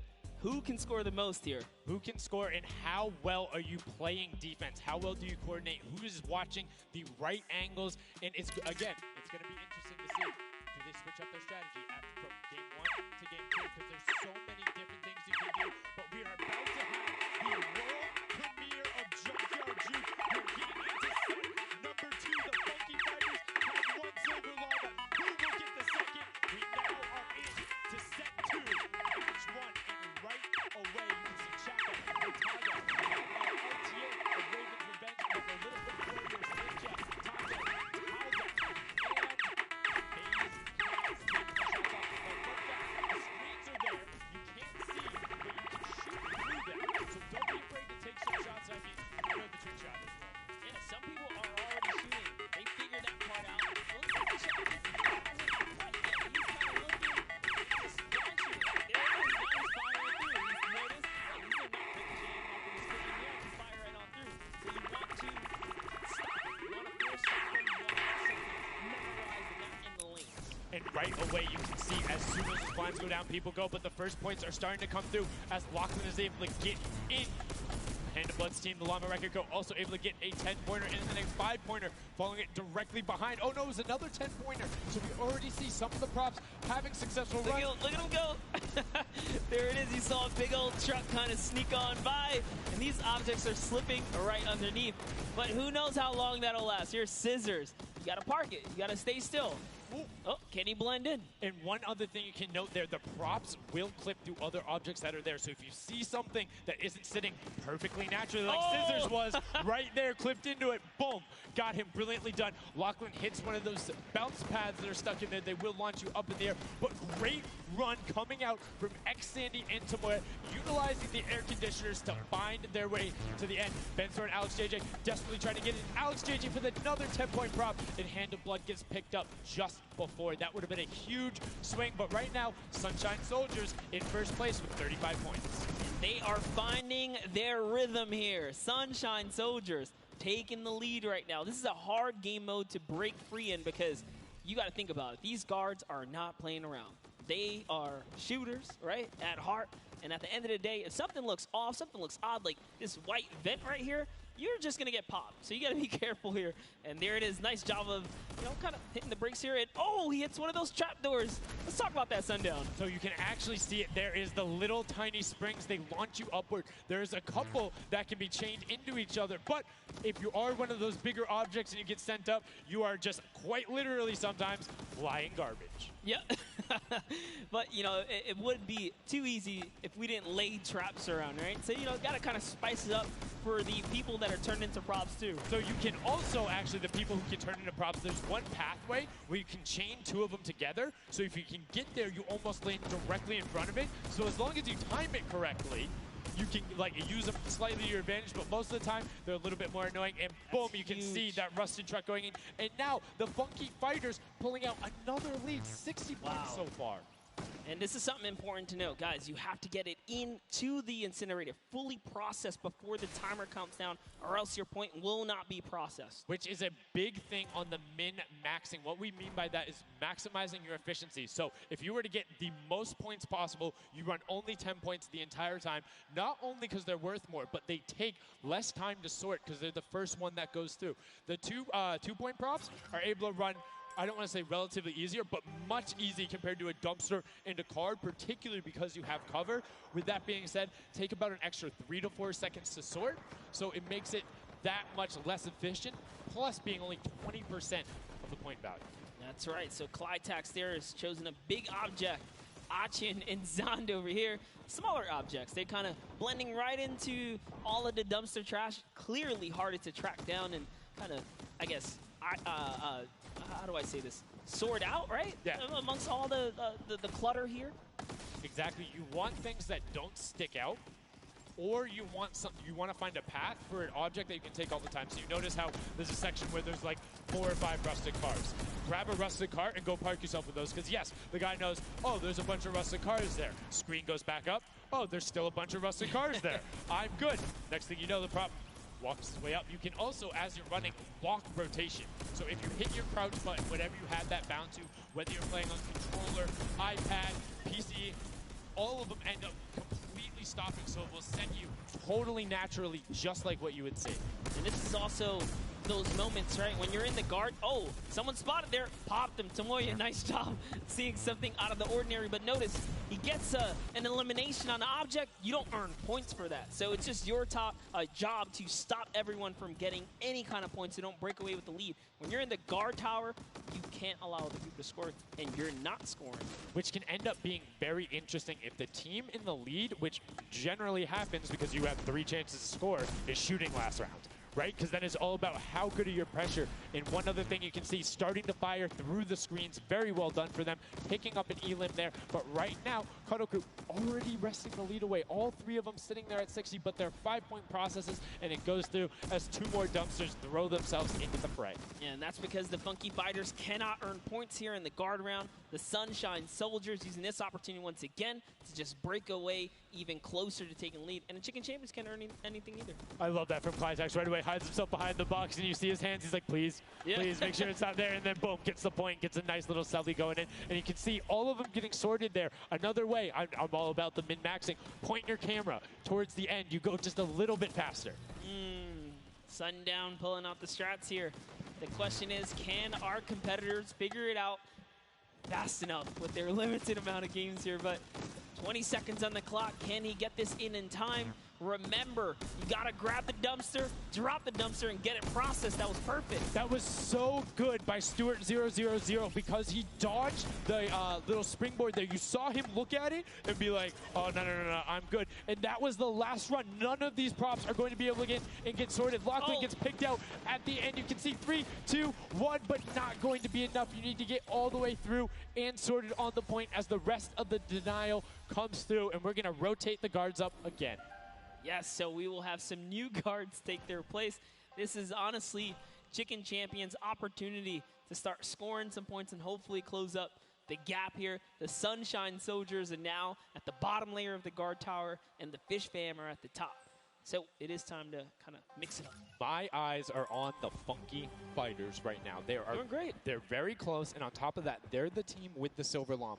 Yep. As we've talked about, they are so incredibly close, doing everything they can to push towards the top. And you can see they got a lot of elims, too, in the round where they were playing defense. So not a ton of scoring going past them, only 35 points off the pace.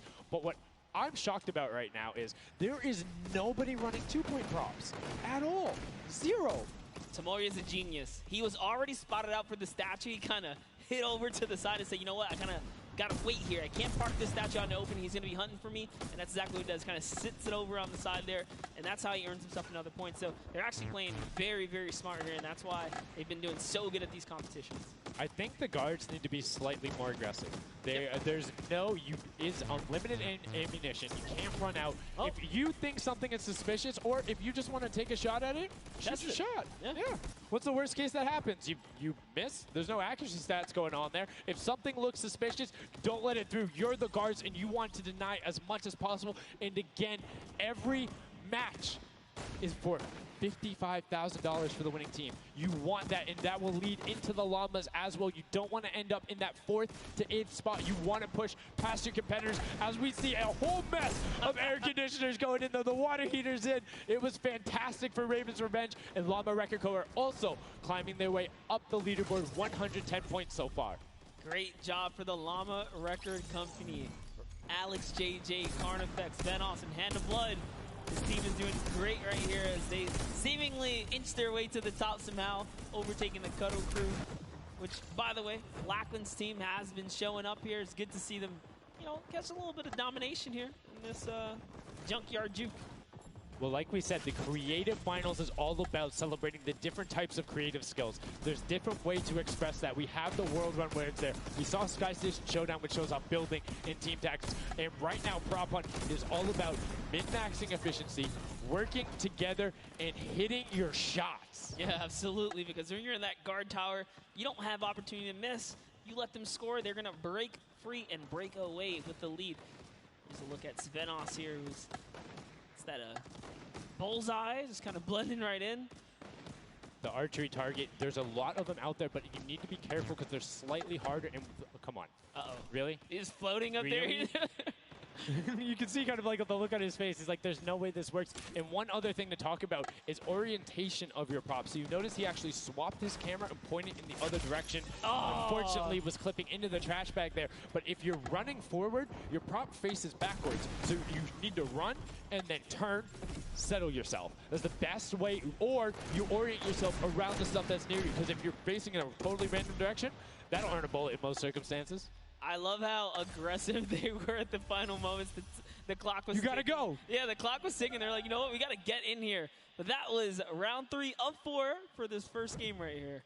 And, you know, it's kind of going either which way. So if you've already had your shot at the guard tower, you're safe. You're good. You can keep getting points. But if this is your last opportunity, if you're in a guard tower, that's all the points you got. That's it. They have to hold strong. So this is where it really comes into mind who is running, who is in the tower, and what does the scoreboard look like. So right now we can see right away Llama Record Co. is up there, and I believe it's with, I didn't see who that other team was. When we pan back over, we'll call that out. But Llama Record Co. is in first right now, and I think Cuddle Crew is with them as well. So it's typical that the top 2 would be up there, and it is. The top 2 teams are in the guard tower. So right now, everyone needs to unseat them. Otherwise, they will take this first match of set 2. I'll be honest with you, it's a pretty big lead. That's a substantial lead.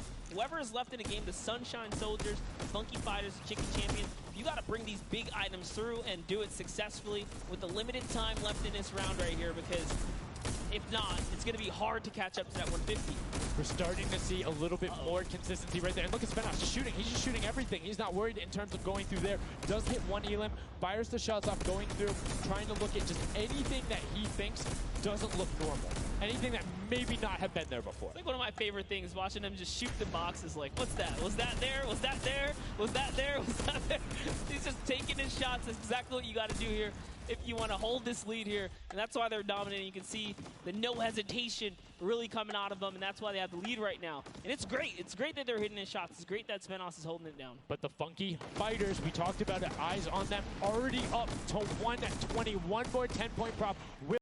That pass, and unfortunately for Ninja there, does get hit on the springboard, but gets in anyway, so just a little bit of time loss. A great shot from Lachlan. My lord, I barely even saw that. Ford Turtle from Australia hit a springboard, and Lachlan shut that down. His fellow Australian brother right there. Very nicely done.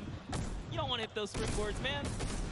And now you can see 125 from the Funky Fighters. They're doing everything they can to overtake. They want this match victory. They want to keep the momentum rolling. But the Cuddle Group is doing a great job of picking up targets and running their timeout, getting some both right as they get out of spawn and before they're about to score, which the waste of time is even that much more efficient, but unfortunately not finding anything there.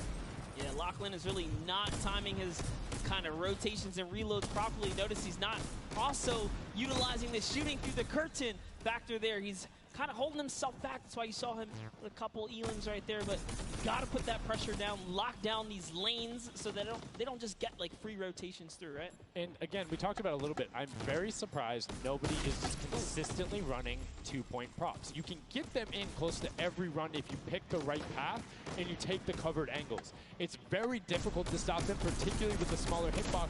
But so far, we've only seen 2 scored. Yep, and I like that. Cuddle Crew right there, 130 points. This is their time. Cuddle Crew still doing really good defense right here. Oh no, but you know, Cass's curse. I feel so bad. Chicken Champion comes up out of nowhere, takes that one right away.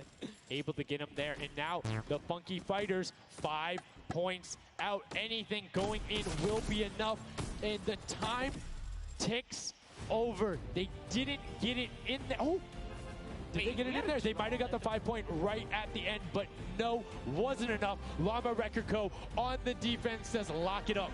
We good, brilliantly done from them, and that's what I'm talking about. When you're sitting there on defense, you know exactly how long you need to keep them out, exactly what you need to do in order to take the victory, and no surprise there, the guys who are all about that apocalypse game mode during the creative trials, able to take home the very first match ever on Junkyard Juke. That was well played. Valiant effort for everyone that participated in that run right there. And it was a close one. 150 points to the contender having 145. Just 1 point. One small radiator. And this is what I'm talking about, where if you had one person who is running just 2-point props there and got their successful runs at the end, they would have it. That's 3 successful runs. That takes about a minute, and you could have collected it.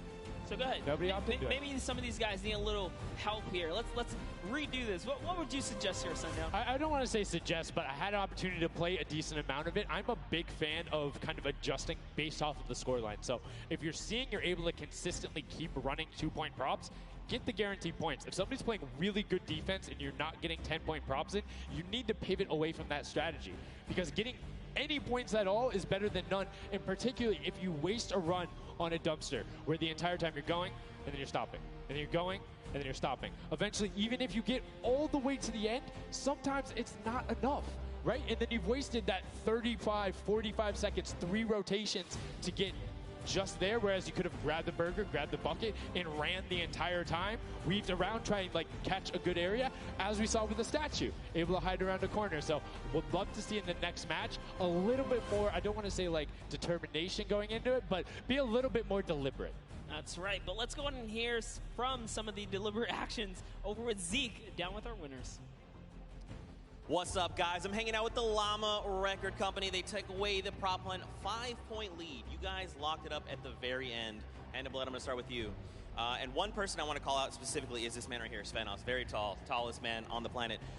It feels like this guy's a very good pick for your team. And I want to know why him, and then also why you picked these other 2. Yeah, I mean, I picked all those guys because this game mode is all about skill. There are no random things in it. You need good aim, you need decision making for sure. And Svenos, I mean, he's like a Spandau. He really likes Spandau. That's kind of the best city in the world. And that's why I picked him first, for example. Okay, now Svenos, I'm going to put you on blast for a second because we've known each other quite a while. You know, I'd like to believe that your creativity is what allowed you to win. Let's think back to the time where you wore an entire green outfit and you danced and had a galaxy over yourself. Do you feel like that galaxy and that kind of creativity helped you get this dub? I don't know what you're talking about, mate. I think people at home that watched, you guys probably know exactly what I'm talking about. Let's go over this way now. What did you think about that game? Was it what you expected? Was it different? Did it catch off guard? Were you ready to just jump into it? It's enjoyable. Once you get the hang of it, it gets a lot easier. You just got to work out who's good at aiming, which team's on the tower, and after that, you're good. All right, final question. Do you think you have what it takes? Are you gonna? Is the Llama Record Company going to be the team? You think someone else is standing in your way, or is it all you guys? I think it's going to be all us, yes. There you go. Man, a few words, that's all they need. Gentlemen, thank you so much. Best of luck going forward. Back to you guys on the desk. Thank you so much, Zeke. Another brilliant performance there coming out of the Llama Record Company. We talked about their versatility. We talked about how quickly they pick up competitive matches. But this is what happened in the first set, right? They were there. They were confident. They're like, yeah, once you get it, it's easy. And then all the other teams immediately caught up. So it'll be very interesting to see if that same story from set 1 is what's happening in set 2. Yep, that's right. Alex up there said it best. You know, he had the confidence. He felt good in those final moments. Hey, you know, once you figure out who's aiming, maybe just avoid him. Yeah, I mean, if somebody is hitting all their shots, you need to take a different route. You can't go and continuously challenge them because, again, we talked about that. If you waste all the time to run through and the guy hits a lucky, or I don't want to say lucky blind fire, but a consistent blind fire through there, don't keep running that way. But like we said, this is the first time seeing the Junkyard Juke mode, and we talked about the prop hunt mode earlier, but you can play it live right now in-game. There's an LTM that's available only for this weekend. Let's check it out.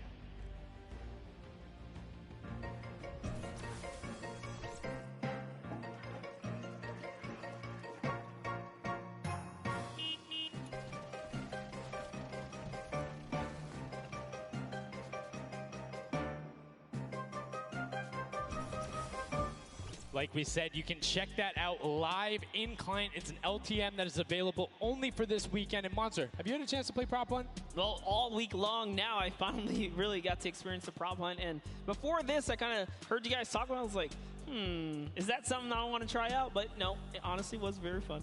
There's so many just fun moments, but the ability to then push it to a competitive level, these guys are doing great, but we're now going to get into match 2 of set 2. The second time you will have seen Junkyard Juke, and let's see who is able to push on. The match is about to start.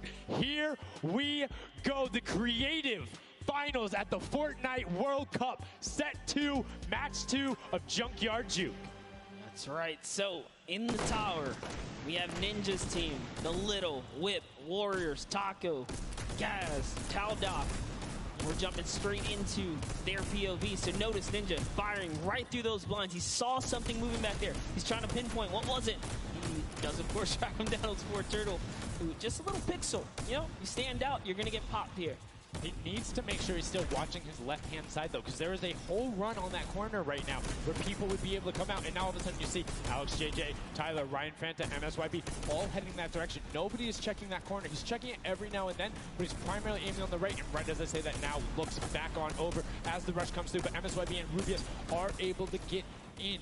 Brilliantly done from them, getting the first points on the board as the Funky Fighters again are able to pull out to a decent lead. What do you think? Would you rather be up in the guard tower first and kind of get that out the way? Or would you prefer to kind of jump in as a prop and get your points first? So for me, it depends if I can get a lead. If I have a lead, obviously I want to be a guard tower at the end because I'm very confident in my ability to just spam shots in the right direction because I know like I can find the sight line and all that. With that being said, if you can get in the guard tower early and you do incredibly well, it gives you the bonus. You know how many points you need to get. You know how consistent and fast you can run. And right now we're seeing a lot more 5-point props than last round. People consistently trying to get those in, recognizing, hey, they're a little bit quicker. People are finding their angles now. But as I say that Achim with the Sunshine Soldiers gets in that truck. 10 points going over to them, and 15 actually as a 5-pointer got sorted right at the same time. That was perfect. Yeah, and the Sunshine Soldiers had a great last run. Achin and his crew really pulled it together. They were at the top for a while there, but in those final moments, we saw the Chicken Champions take away and kind of break away. And now look, no surprise, Chicken Champs, they're feeling it. They found their rhythm towards the end of the last one. If they carry that over, this is going to be a close one. Yeah, and you can see Carnifex hits the jump pad twice over there, doing everything he can to not get hit, and he doesn't get the teddy bear in. Oh. 10 points going through, and Clytex gets picked right at the edge. Right through the curtain. Taco is like, you know what? I'm going to check the close area. Look at how Chappie's doing it as well. He's actually eliminated 9 props so far, so he is really firing away here, trying to see if anyone's trying to make a mad dash while the curtains are up, and Sandy gets caught right there.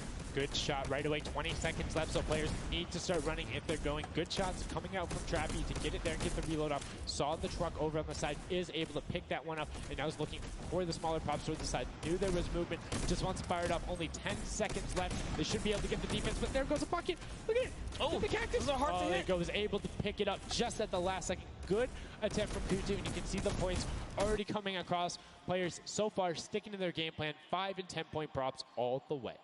That is the way to go. Inch your way up and over to that victory there. But that was just the first round of 4 here. Round 2 is going to begin. What's going to happen now is, again, the guard tower is going to mix up. We're going to see new players in the guard tower, and then the other players that were previously in the guard tower back on the prop hunt floor. Yes, you get 1 round in the guard tower, 3 rounds of running as the props, and you can see right away now you have the Funky Fighters up top, and the shots go out as soon as the blinds go down, not letting anything happen as the props march their way out of spawn. This is fun right here. I love watching these trucks waddle about, really trying to find their way, and they see the light go to change, plant themselves down, and they were back out to the field here. Yep, and desperately trying to avoid, oh, there's no way. You're stacked on top of each other. Come on, you got to shoot one of the two. Shots are going towards it, but right now Zan trying to get that cuddly cute teddy bear into the incinerator. Not a sentence I ever thought I would say there, as the Archer is now doing everything he can. Hits the bounce target twice and is able to convert as Magma gets another good run and sneaks in under the shots of Dracius. That's right. This is just getting closer and closer as we have a 3-way tie now. The Fish Fam, Llama Record Company, the Cuddle Crew, all at the top here, and it's still a very close game so far. Dan Yan right here from the Sunshine Soldiers, peeking around, using that camera angle, trying to see when it's time, wants to waste no time here. Bat, it goes down and off to the races she goes. But will it change? Yep. Actually, stops early too. Says, you know what, I'm gonna play it safe, I'm gonna stop before the curtain comes up. She has to be having a blast right now. She says one of her favorite things about creative mode is kind of the wacky and Waynian situations you get into, particularly like prop hunt. So this must be a game mode that she's doing incredibly well and enjoying herself in. As you can see there, her team is able to get a couple of props in there.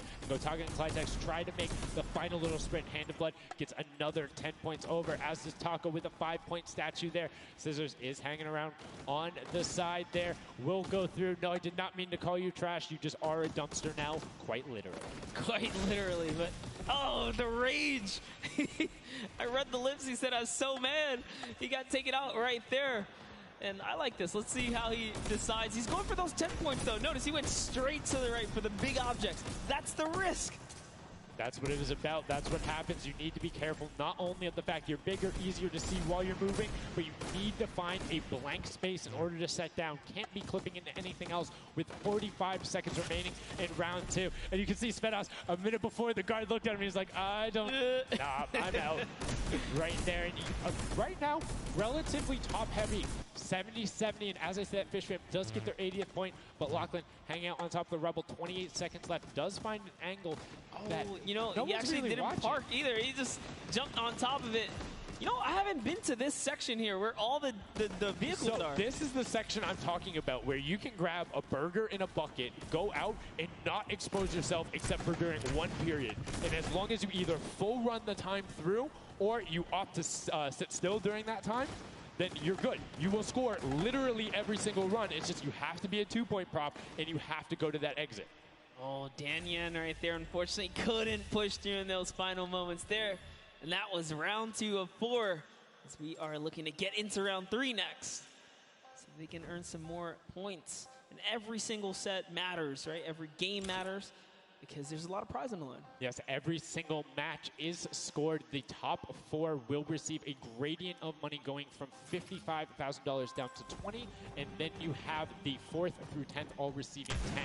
That prize is then decided who will receive the Silver Llama. The Funky Fighters currently have one, but who will be able to press with them? Clitax, that vehicle is way too big, buddy. You can't just be trying to squeeze it behind that and not think someone's going to see the tail end of it. Here we have Bensor and Dracius close by one another. Bensor gets popped through the blinds there.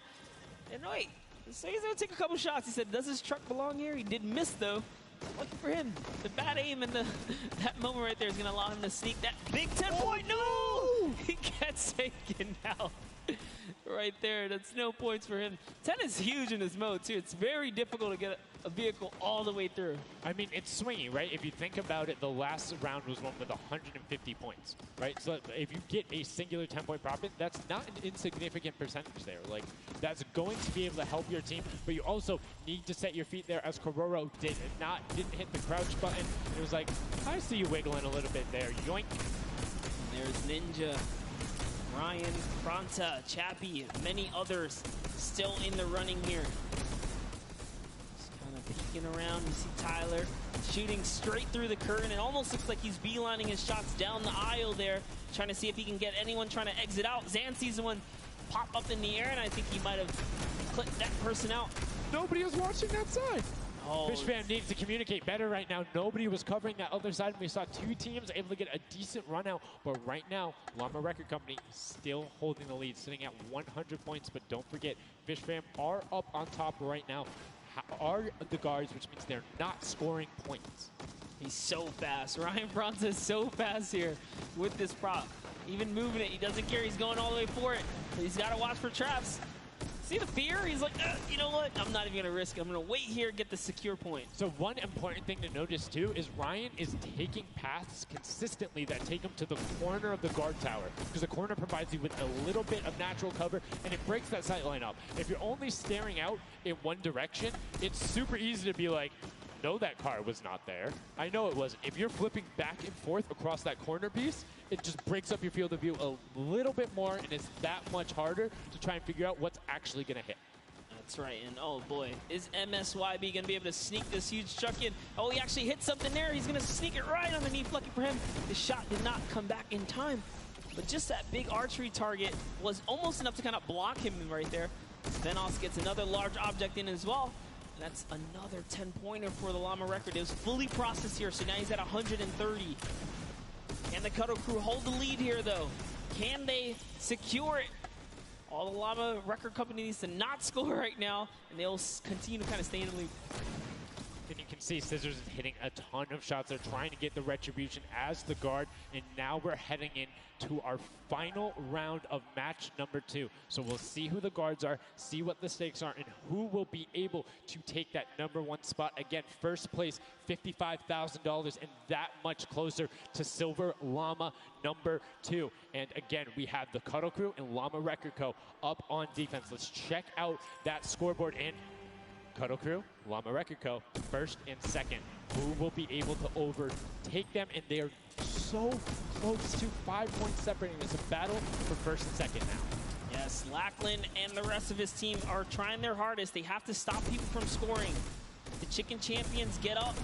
They can just easily snag this away. But for now, they know the Llama Record Company cannot. They can't take them over. Ooh, I thought he was going to shoot that car. He knew it wasn't there. Nice. Finds the box right around the corner and then gets another one right after. Blind fire through the shade as El Rubius is looking to post up there.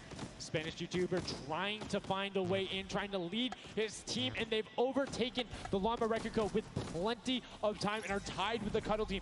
Any singular point now will put the Chicken Champions as our match 2 winner. They need one prop. That's right, they're so close here. Magma trying to hop on over. Who's it going to be for the Chicken Champions? Who's going to be? Do you think they get a 2-point prop? They have the scoreboard in front of them. They know they need only that. Do you think they run one in, or do you think they stay with what they're doing right now? Honestly, I think they're just going to stay with what they're doing. It's working. Why break the formula here? They have over a minute to do so. And just like that, they are going to sneak in here. That will be it. Yes, brilliantly done. And they're overtaking them. And now the question is, can the Little Whip Warriors get enough in to catch them? It's a 25-point spread, but you can get that. You have 4 runners. You can get that in a single run if you're well coordinated enough. Will they be able to catch up, or can the Chicken Champions edge it out and be our match 2 victors? That's right, because the Cuddle Crew is now bumped out. The Chicken Champions are holding it. Little Whip Warriors have scored, though. 1 minute left here. Uh-oh. Raven's Revenge coming up as well, as is the Fish Fam. This is actually getting closer than we would have thought. They're close to pushing out the Cuddle Crew and the Llamas. Yep, and Little Whip Ninja also getting the 5 points there. Will be able to overtake. Don't forget, you don't want to end up 4th to 8th. It's all about at least breaking into top 4 to get a little bit of the differentiation there in the prizing. But the Chicken Champions are pulling ahead. They're keeping that 25-point difference so far between the Little Whip Warriors. Little Whip needs to find a coordinated run with 10-point props in these last 30 seconds, or they're not going to get it. Meanwhile, Bensor running that statue in, trying to lock up everything he can for the lead. and he's being extremely patient with it. Taking a corner run, finding everything he needs to do. Little Whip does get a 5 and a 10, and they're still now only 20 points behind, but Bensor is going to be able to lock that one up from there. 5 points, 25, 15 seconds left. The Chicken Champions are sitting pretty. Yes, that's right. If the Little Whip Warriors don't score big right now with all big props, it's going to be all over in 3 seconds. And it's not going to be enough here because the Chicken Champions, they actually pushed the lead even further. Did you see what happened at the last second? They did score. No. Raven's Revenge grabbed a 2-point prop, hard ran all the way through, got it in, right? And then that pushed them from 4th into 3rd. When we talk about every little interaction mattering, that was it. But the Chicken Champions, one might be able to say that was excellent. They were able to tender defend that title for the match 2 victory and putting them in a good spot to contend for the set 2 llama. You can see the excitement there on their faces as they just realize, hey man, we got this. We're in the running here. The Junkyard Juke could be ours. And you can see they're still talking gameplay right now. Like, they want to know, what can we do more? That play you did right there was awesome, but they want the next one because there's 3 matches for each one of the sets. And a win there would put them in a fantastic spot to get the 2nd Silver Llama. You need that in order to be in contention. And if they're able to split it up away and deny it from the Funky Fighters, the field's wide open. Yes, it's not over yet. That's just another team who takes the victory here, making it that much closer of a running so far. And we saw the Ravens Revenge kind of sneak up too. You need as many points as possible. The bigger the placement, the better the prize as well for the round, so you can't just give up either. You got to push it all the way to the final moment. And hey, hats off to whoever's call that was on Ravens Revenge. That was a brilliant decision, showing exactly why you're able to qualify for the Fortnite World Cup Creative Finals, why you're playing on that stage. Those are the big plays, but again, brilliantly done from the Chicken Champions. Consistent runs, stuck to their statues, stuck to their routes, and took the corners. And now we're actually going to have a chance to talk to our Chicken Champions, the Match 2 champions. Zeke has them up there on the top floor. Zeke, what do you got for us? What's going on, guys? I'm hanging out with the Chicken Champions, guys. That game was insane. Feathers were flying, and you guys clutched it up. Did you figure out the strategy? Because you guys were well and ahead of everybody. Practice yesterday, and everything is thanks to this guy. This guy always goes for the 10 points, always, and he always gets it. So thanks to you, man. All right, then I'm coming to you, Mr. Carey. What was the strategy? How did you get the 10 points in there? Was it the same every time? Did you switch things up? Yeah, go for the 10 points each time and do the same strategy, and it seems to work. So in this intense game of red light, green light, were you like stopping early, or were you just like going as far as you could go and then waiting for someone to spot you and stopping, or what was your plan? I'm taking it very patiently. All right, now over to you guys. What do you guys think of this game mode? Has it been everything you thought it's been? Yeah, it's great. We had a game plan. We definitely did what we came to do, and that's what we expected. So. Very well executed. You did not lay an egg. All right, final question for you. I want to give you the chance to tell the world, you know, all the fans something. What do you want to tell them? Thanks for the support from Spain for the other world, and my team is it's good in this mode, and will we win the next match? There you go. The excitement is real. Gentlemen, congratulations. Best of luck going forward. We're sending it back your way. Brilliantly done there from the Chicken Champions. Thank you so much, Zeke. They're excited to be there. They stuck to their gameplay. And shout out to Bensor. The one thing he was looking forward to on this trip, he wanted to play in front of a big crowd. He got that moment, running through, securing that for the Chicken Champions. And immediate El Rubius turned to him and was like, it's all him, man. He put the team on his back or put the team in his dumpster. I don't know. That normally that wouldn't be a good thing, but in this circumstance, hey, it worked out for him. Yeah, another prop to Kyoto as well. The only, or one of 2 controller players here, you know, in the creative finals. So very nice of him to kind of represent for those guys as well. And again, just showing that he's got the moves out there. He had the moves, was able to find the right angles, and now we've seen some developments from match 1 to match 2. Yep. What was the big thing that stuck out from you that was different? In that last one, honestly, finally seeing someone pick up those 2-point props, right? Using those are points right there. But with that, we'll jump over to Bala. We'll take a fun look at some of the things that developed in our last few moments. Thank you so much, guys. Yes, the Junkyard Juke is developing nicely. Everybody's starting to figure out what all the different tools and props they have available to them. So with that, we're going to hop into some of the tips and tricks that I've seen from the Junkyard Juke so far. We can roll the clip right now as all these players. The first thing I want to point out is there are these springboards.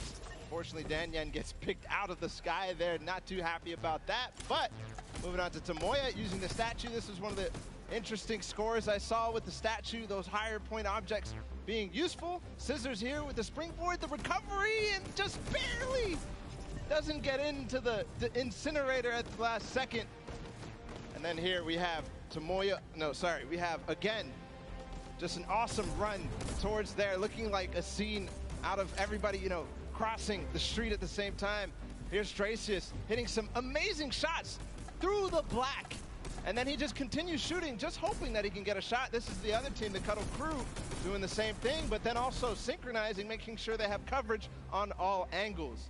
Finally, Tomoya made some amazing calls. We'll listen to them in a second, but this is what he did, always timing it perfectly so that he can get in and make sure that his teammates also go at the same time and make it into that incinerator.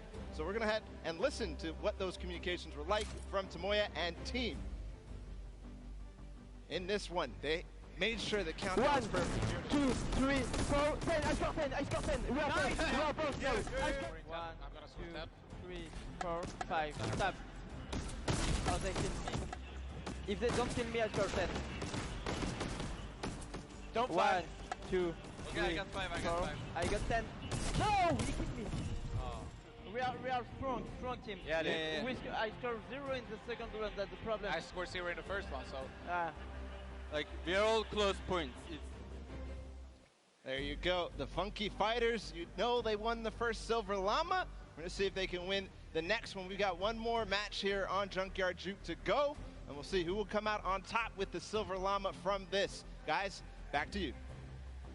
Thank you so much, Bala, for that great breakdown. Listening to the comms, that's one thing I hadn't considered. I was just kind of like, yeah, it's going to come up now. But these guys all on comms talking, have one guy counted out. That guy's just like a metronome, make sure he has it on the dot every single time.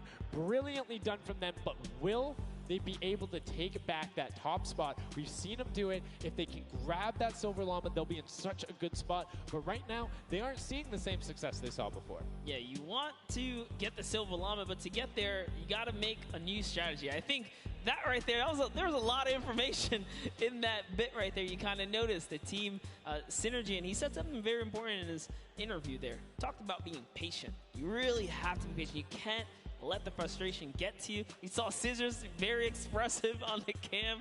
Just, it's hard to get the pointer, and that's what I talked about before this whole thing started. I said, trust me, this is a lot harder than you guys think.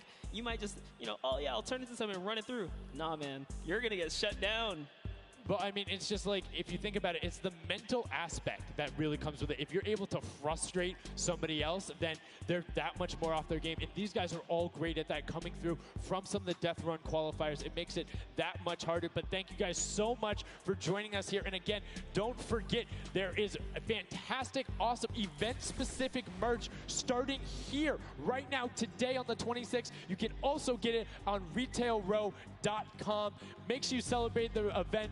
Remember it, grab some from your friends, your brothers, your family, people who couldn't be here, and celebrate the first ever Fortnite World Cup. Yeah, you saw some of your favorite pros and competitors here rocking that new swag. Definitely loving it. All types of collaborations going on here.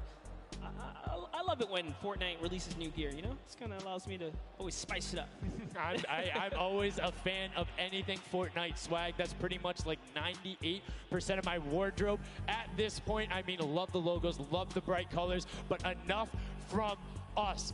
Match 3, set number 2, the final one on the original version of Junkyard Juke before we see the remix later on. Are you guys ready? That's right. And let's begin. The first round is on their way. Match number 3, set number 2. Who will be able to incinerate the props the most? Who will push out to the lead? And can anybody upset the Funky Fighters who took that first llama? You need to make sure they don't get this one here. And basically, everyone's first place. Yep, and you can see there, Taldeck did land a shot straight through the curtain. Very nicely done. Another kind of lane, right? You want to look at your lane, see which lane is available to you that's easy to maneuver the objects you want to bring through. Flytex, for example, here is using a bear. There are no bears in this section, but he says, you know what? It's all good. I can sneak this around. So the big thing with the bear, though, that you don't really consider is the coloring of the background. You're in the junkyard. You're a little bit in one of those desert biome situations. There's a lot of kind of muddle browns and oranges around there. It makes it that much harder to stick out. However, if you're grabbing the snowman, you're just really flexing on everyone. It's like, yeah, I'm a snowman. I'm a snowman in the desert, and I'm going to score on you. That's pretty hilarious because, you know, we haven't seen anyone pull out the weird objects in the back end for good reason. There are a couple other fun ones back there. If we get a pan around later, you'll probably notice a big old snowman or something like that. But with all this money on the line, there's no way anyone has time to play around like that. You can't play around because every single one of those runs matters. And right now, we see Sunshine Soldiers swapping over. They've already put in 2 2-point props, so need to be slightly more efficient on those runs, but good job getting on the board and consistently. And as we say that, 5-pointer goes in. Boom, they're ahead of the Funky Fresh, who have had a singular 10-point run. So trying to get every possible point. It's all about min-maxing efficiency. Honestly, the Little Warriors are doing a great job at defending here. They all have a ton of eliminations. Taldeck at 6, Taco at 5, Kaz and Ninja both tied at 7. That is pretty good. They're shutting down all of their lanes. These guys are not here to play. Remember, as you're a guard, you don't accumulate any points, so it's good. They're knocking this out the way, and they're doing a great job defending. Keeping them out, making sure you find the right lane angles, and also sometimes just putting shots out in the right spot. You just need to be able to consistently deny as much as possible. And Taldog, that was sick! I was like, are you behind that? Yep, what's that? Didn't see that there before, didn't see that either. Taldog doing a good job so far, spotting things through the curtain. Let's see if he can find another here with a random shot. Oh, something landed. That's why you don't want to hit those spring traps there.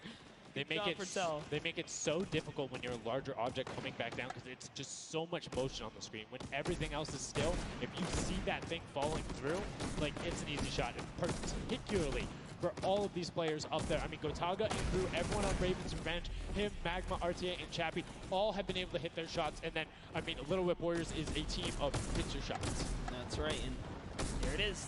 Last opportunities to make a point have just concluded, and that was the first round. There are 4 of these, so we're going to switch up the guards now. Little Whip Warriors get a chance at, trying to earn some points, and as do the others. The next round will begin. That dragon's so cool. That's so cool. Look at that. Yo, almost looks real. Yo, shout out to the observers. That shot right there, that's really cool. Big fan of it going out. And as you can see now, round 2 is underway. This is the final match on Junkyard Juke of set 2. And right off the bat, 2 archery targets and a water heater marching on out. Yep, that archery target is worth 10 points, though. So if you can bring that all the way through, it's one of the, I guess, smaller, large point objects. Magma doesn't even care. He's impatient. He saw the blinds open up. He just kept going. Savenoff did pump the brakes, so even right here, notice, stops very early. He's just trying to blend in, get as many points as possible right here. Ooh. Did get picked up. It might have been the book there. That's the one thing that you need to note that makes it very difficult about the bullseye or the archery target is the fact that because it has those placed legs, you have to be deliberate about where you're setting down. Otherwise, you're like, boom, right there. That book would be a giveaway if somebody decided to look down and double check that box. But there's 6 other boxes around, so relatively safe. Good path chosen there from Tyler, and opts to stop and be, a little bit of patient, and might have cost him there. I think he would have had it if he had just go full send, and I think he thinks so too. It makes me laugh to see him scratch his head, his jaw drops like, oh, being so close and not making it through is so unfortunate. Taldeck is going to find a little bit of success there as the Suezo, and you saw Alex J for a bit, is very close to scoring as well. Here's Zan from the Fish Fam, representing, hugging really close to that cactus. So long as he's not pushing through it, yeah, he is going to be able to sneak on out. He kind of hiccups there. He's going to go all the way. He doesn't care if the curtain comes down. He sneaks right underneath Tomoya, and his team up top, Funky Fighters, are at 35 points now in the guard tower. They can't earn any more. And that was a great run there by Zandy Knight as he spent us waiting for the blinds to go down, making sure he can find an angle, and then pushing in towards. Needs to be careful of that spring right there, but doesn't matter. It gets picked up anyway as he's like, hey, there wasn't a card there before. Alex JJ now looking to find a run. You can see Fish Fam and Llama Record Code currently hanging out at the top, but again, haven't had the chance to be up there, so can be expected Alex JJ now 2 targets, both running out good stops at the same time, but particularly if you have 2 people taking the same path as the same item, it kind of has a little bit more of a benefit because you're like, yeah, those were both there but mine. There's no way those are both props. That's what I was going to say. I was like, you know what? Honestly, if you see a bunch of the same things, they blend in a little more. It's when something's an oddball that you really start to shoot.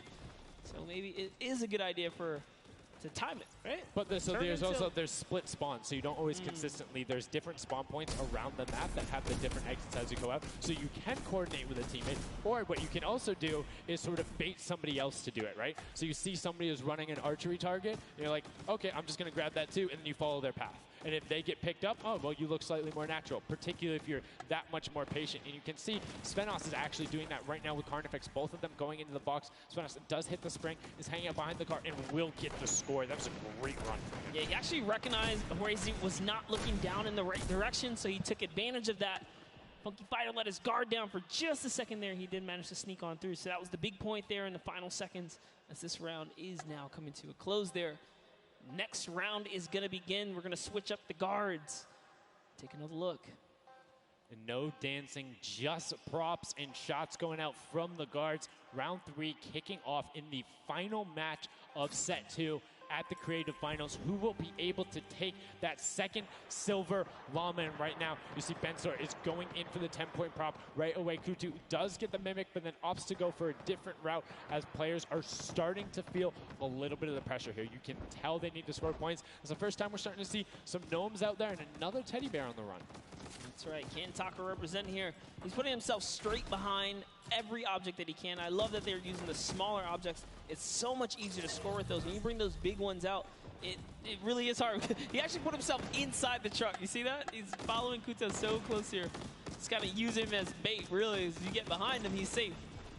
Yep, because they don't think they're going to fire twice in there. That's the benefit of it. But right away, you see Kaz, Taco, Chappie. Great little run there from the Little Whip Warriors. That's going to push them back into contention. There's 65 points currently, but a dumpster going in from Hand of Blood. There's another 10 points for Llama Record Go, pushing them up to 90. And they were the winners of that first match. So if they can hold on, they know they'll be the guards in the final round. They need to build up as much of a lead as possible here.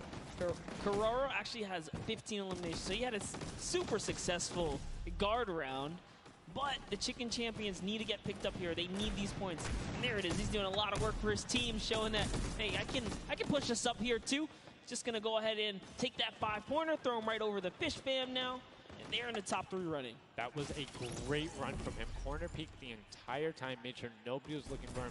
Like, he was barely threatened, but right now, Bensor coming through. The Chicken Champions, can they overtake in the last minute? That's 10 more points. That is going to go through for them, and it starts pushing up. Llama Record needs to get in some runs. The Chicken Champions will not be on the defense with them for the last one, so they're pushing it through. Right now, it is the Sunshine Soldiers and the Fish Fam up there, so they're doing their best to delay everyone. X-Sandy gets picked off by Tyler, and now Carnifex is chilling in the back on that rusted out car. Hand of Blood just barely avoids the shot. Oh, saw the hitbox going through there. The Tracers finding a way through the window, but not enough as Dracius gets in. 2 more 10-point props also going over, and we're seeing, I think, a little bit closer of a score here, minus the fact that the Chicken Champions haven't shot yet. Yeah, this is pretty rough. Neither have the Llama Company. The Llamas have not shot, went into the guard tower at all. You can tell because when we go to their POVs, they don't have any limbs, so they have not taken a run yet. Yes, excuse me, I misspoke there, meaning the Chicken Champions had already shot. Oh, the fact that they're already yeah, so they're doing great. Llama needs to press on it. The only team who really has a definitive lead right now is the Chicken Champions. Effectively, they're up 30 points on the rest of the field because Cuddle Team and Llama Record Code both have to shoot next round. Oh boy, so if they can't secure a big lead here in the last couple of seconds, if something can't get processed, oh, the poor Burger at the very end. Burger did not get processed. We like it, never frozen there. Brilliantly done. Doesn't find it. Great work from coming out, and Carnifex doing a great job. Round 4 will begin. It's going to be the last match, and we're going to see what the line is going to be. Who is up in them off? Again, it's Llama Record Co. and the Cuddle Crew up there. Go Taga. It's already up there. And you can see the Chicken Champions were able to connect, so it's all about can a Little Whip and them tunneling in on those 10-point props. Yeah, the Cuddle Crew Chicken Champions already have the lead. They just kind of continue to press on for depending on each game, right? Each game is worth so much. You still want to hold your placement regardless of what. This is still a fantastic game for all the teams in the top 3 right now. And I mean, we saw the Ravens come up huge in their last match, pushing all the way from 7th into 3rd because of clutch last-minute decision-making. Right now, Little Whips are trying to do everything they can to catch up with the Chicken Champions and not deny them. Ninja still sticking with the water heater runs, trying to get as many of those in, but the Chicken Champions are still stretching out their lead. They have a 25-point lead, which means the Little Whip Warriors have to either start fast running with the 5-point props or switch to 10-point props. They cannot catch them doing a patient 5-point strategy right now. They won't have enough time with how good the Chicken Champions have been. They have been the prop masters so far. Yes, they have. They were doing so good, and oh no, Ninja hits a huge spike there. He's trying to dodge, and he's so close to making it through. It's very, very close. Here comes a 10-pointer from Taldoc, sneaks it right in. That's great for the Little Whip Warriors. That's actually going to throw them over the Llama Record Company right there. Cuddle Crew actually is somehow up. Look, the Little Whip Warriors actually went to 2nd place now. They're so close to overthrowing the Chicken Champions as well. It's going to come down to the last final moments. Can the Little Whip Warriors get the runs they need to? You can see Kaz is taking the corner route, trying to find whatever he can, and he's doing it very well so far. Avoiding the jump pads there. Pretty sure Ninja called those ones out on the run since he hit them on the last time. You can see they're only 20 points down. They're all on 5-point props right now. They will be able to do it, but all of a sudden, Fish Fam is right there as well. They're only 25 points up. Here comes a rotation of prop. 5 points will be coming across for the Little Whips. Fish Fam also getting it, but Cuddle Crew does finally get pushed up there. Brilliantly done. 15 points now separates them, but Ryan gets one in for the Tender Defenders, pushing it back up to 25 with only 30 seconds remaining. Rubius knows if he can get this water heater in, if he can be safe. Oh, apologies, hidden so well. He was the statue going on there. And as you can see, hits the jump pad, stays on the corner, will get it in. That's going to push them 30 points clear. But as I say that, Fish Fam catches right back up. 19 seconds left, Monster, in the final match of set 2 on Junkyard Juke. Can the last-minute scores come through? 25 points. They need a run of 10s. Kaz got in. The box is coming just behind. Fish Fam gets picked up. The Chicken Champions have done enough to round out the final match.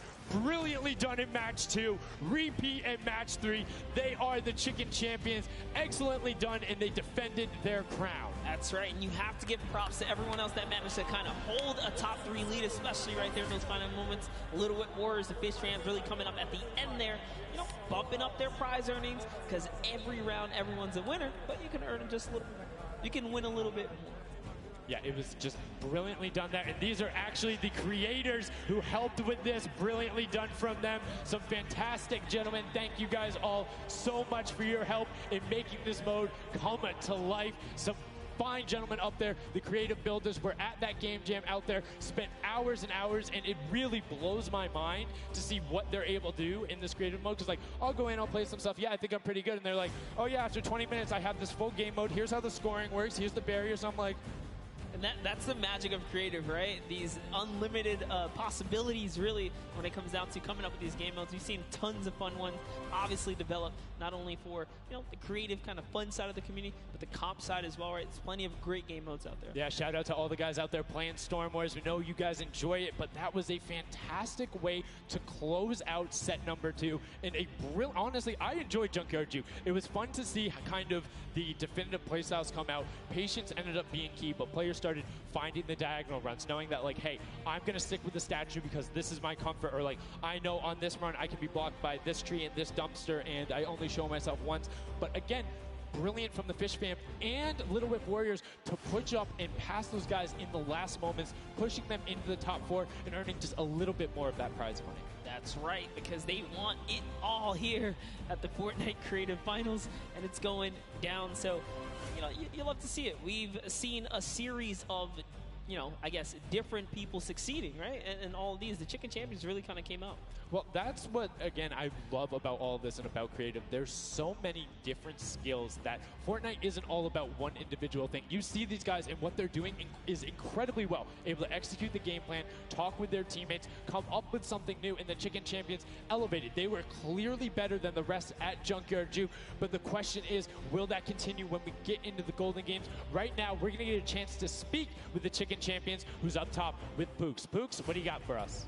Thank you so much, Sundown. I am down here with the Chicken Champions, who surprisingly didn't fly the coop. They put on an absolute clinic today in the creative trials. I'm here with Rubius. Now, you guys won the last game as well, so 2 in a row. You guys had a pretty great strategy. Do you want to kind of talk me through that a little bit? Oh, what can I say? It's the power of Norway, the power of Spain, and the power of Detroit. Like, we're crushing it, and we're a chicken, so we're good at hiding. Like, we're not good at shooting and stuff, but at hiding, we're the best. The best strategy, I think, is, well, let him take the big stuff, and we are like the supports. Like, we take the small stuff, the 5 points and stuff like that, and the trick is, don't tell them anybody, but the trick is to go in the corners. Like, no one is watching the corners. It's insane. So no one is watching the corners. I hope all of your competitors did not hear you just say that. Now, he said that you were in charge of taking the big items. Does that put a little bit more pressure on you? No, it's good. It works good, so. So you guys have a ton of confidence now.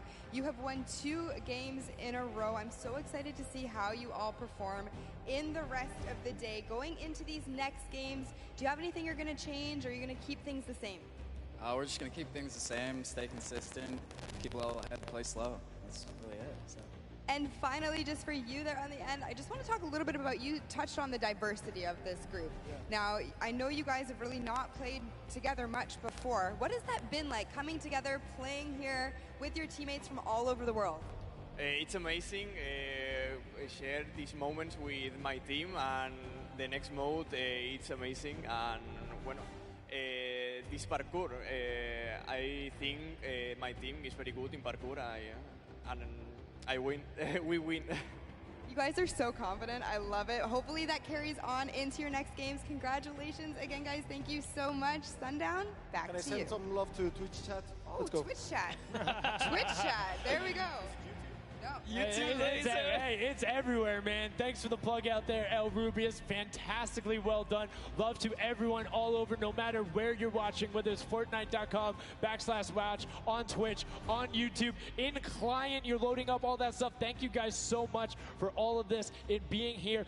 Set 2 is done. It's wrapped up. But, I mean, we saw a big shift in the gameplay. We saw a lot of different changes going on, and it's going to be interesting to see what ends up converting into the Golden Games when we see a little bit of a remix on it. Not going to spoil any surprises. I know, it's fine. But I'm just curious to see who is able to then take their gameplay and enact it when you get to think on it. Because you get to then process and be like, okay, we were this close. We were right there. If we had maybe like a little bit more aggressive, or like maybe if we were a little bit better on defending, or maybe one person picked a different lane, the result could have been different. And these guys have been so good at adapting to the circumstances that I have no doubt that the Chicken Champions aren't just going to comfortably sit on top.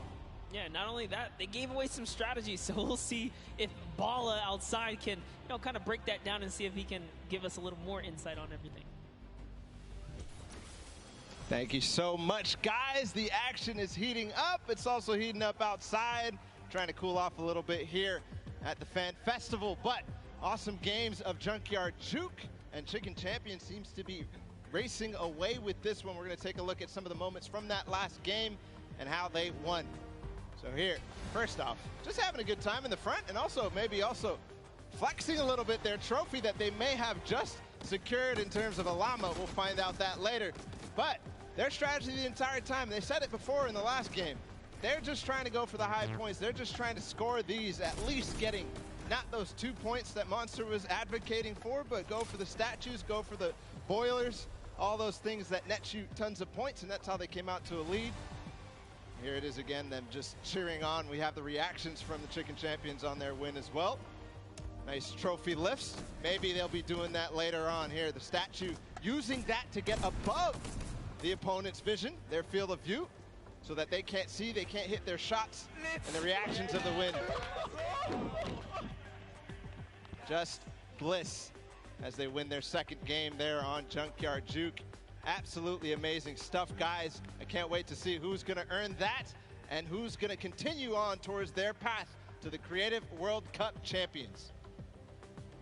Thank you so much, Bala, for that in-depth analysis. Now, I know you guys want to see the standings. We want to see them as well. Unfortunately, there was a slight little hiccup. We want to make sure everything is right because this is a huge moment for all of these guys up on that stage. So while we sort that out, we're going to go to a quick break. And when we come back, we will have the standings after set 2 and then move into set 3, which is the world premiere, never before seen world run. So if you need to go do anything, go do it now. Take your bio breaks, take care of everything you need, and then we will be right back.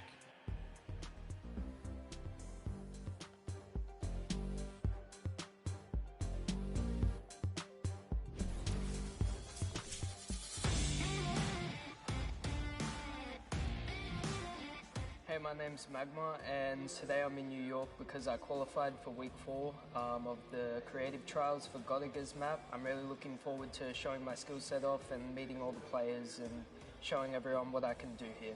When it was first announced that there was going to be creative trials, I was really looking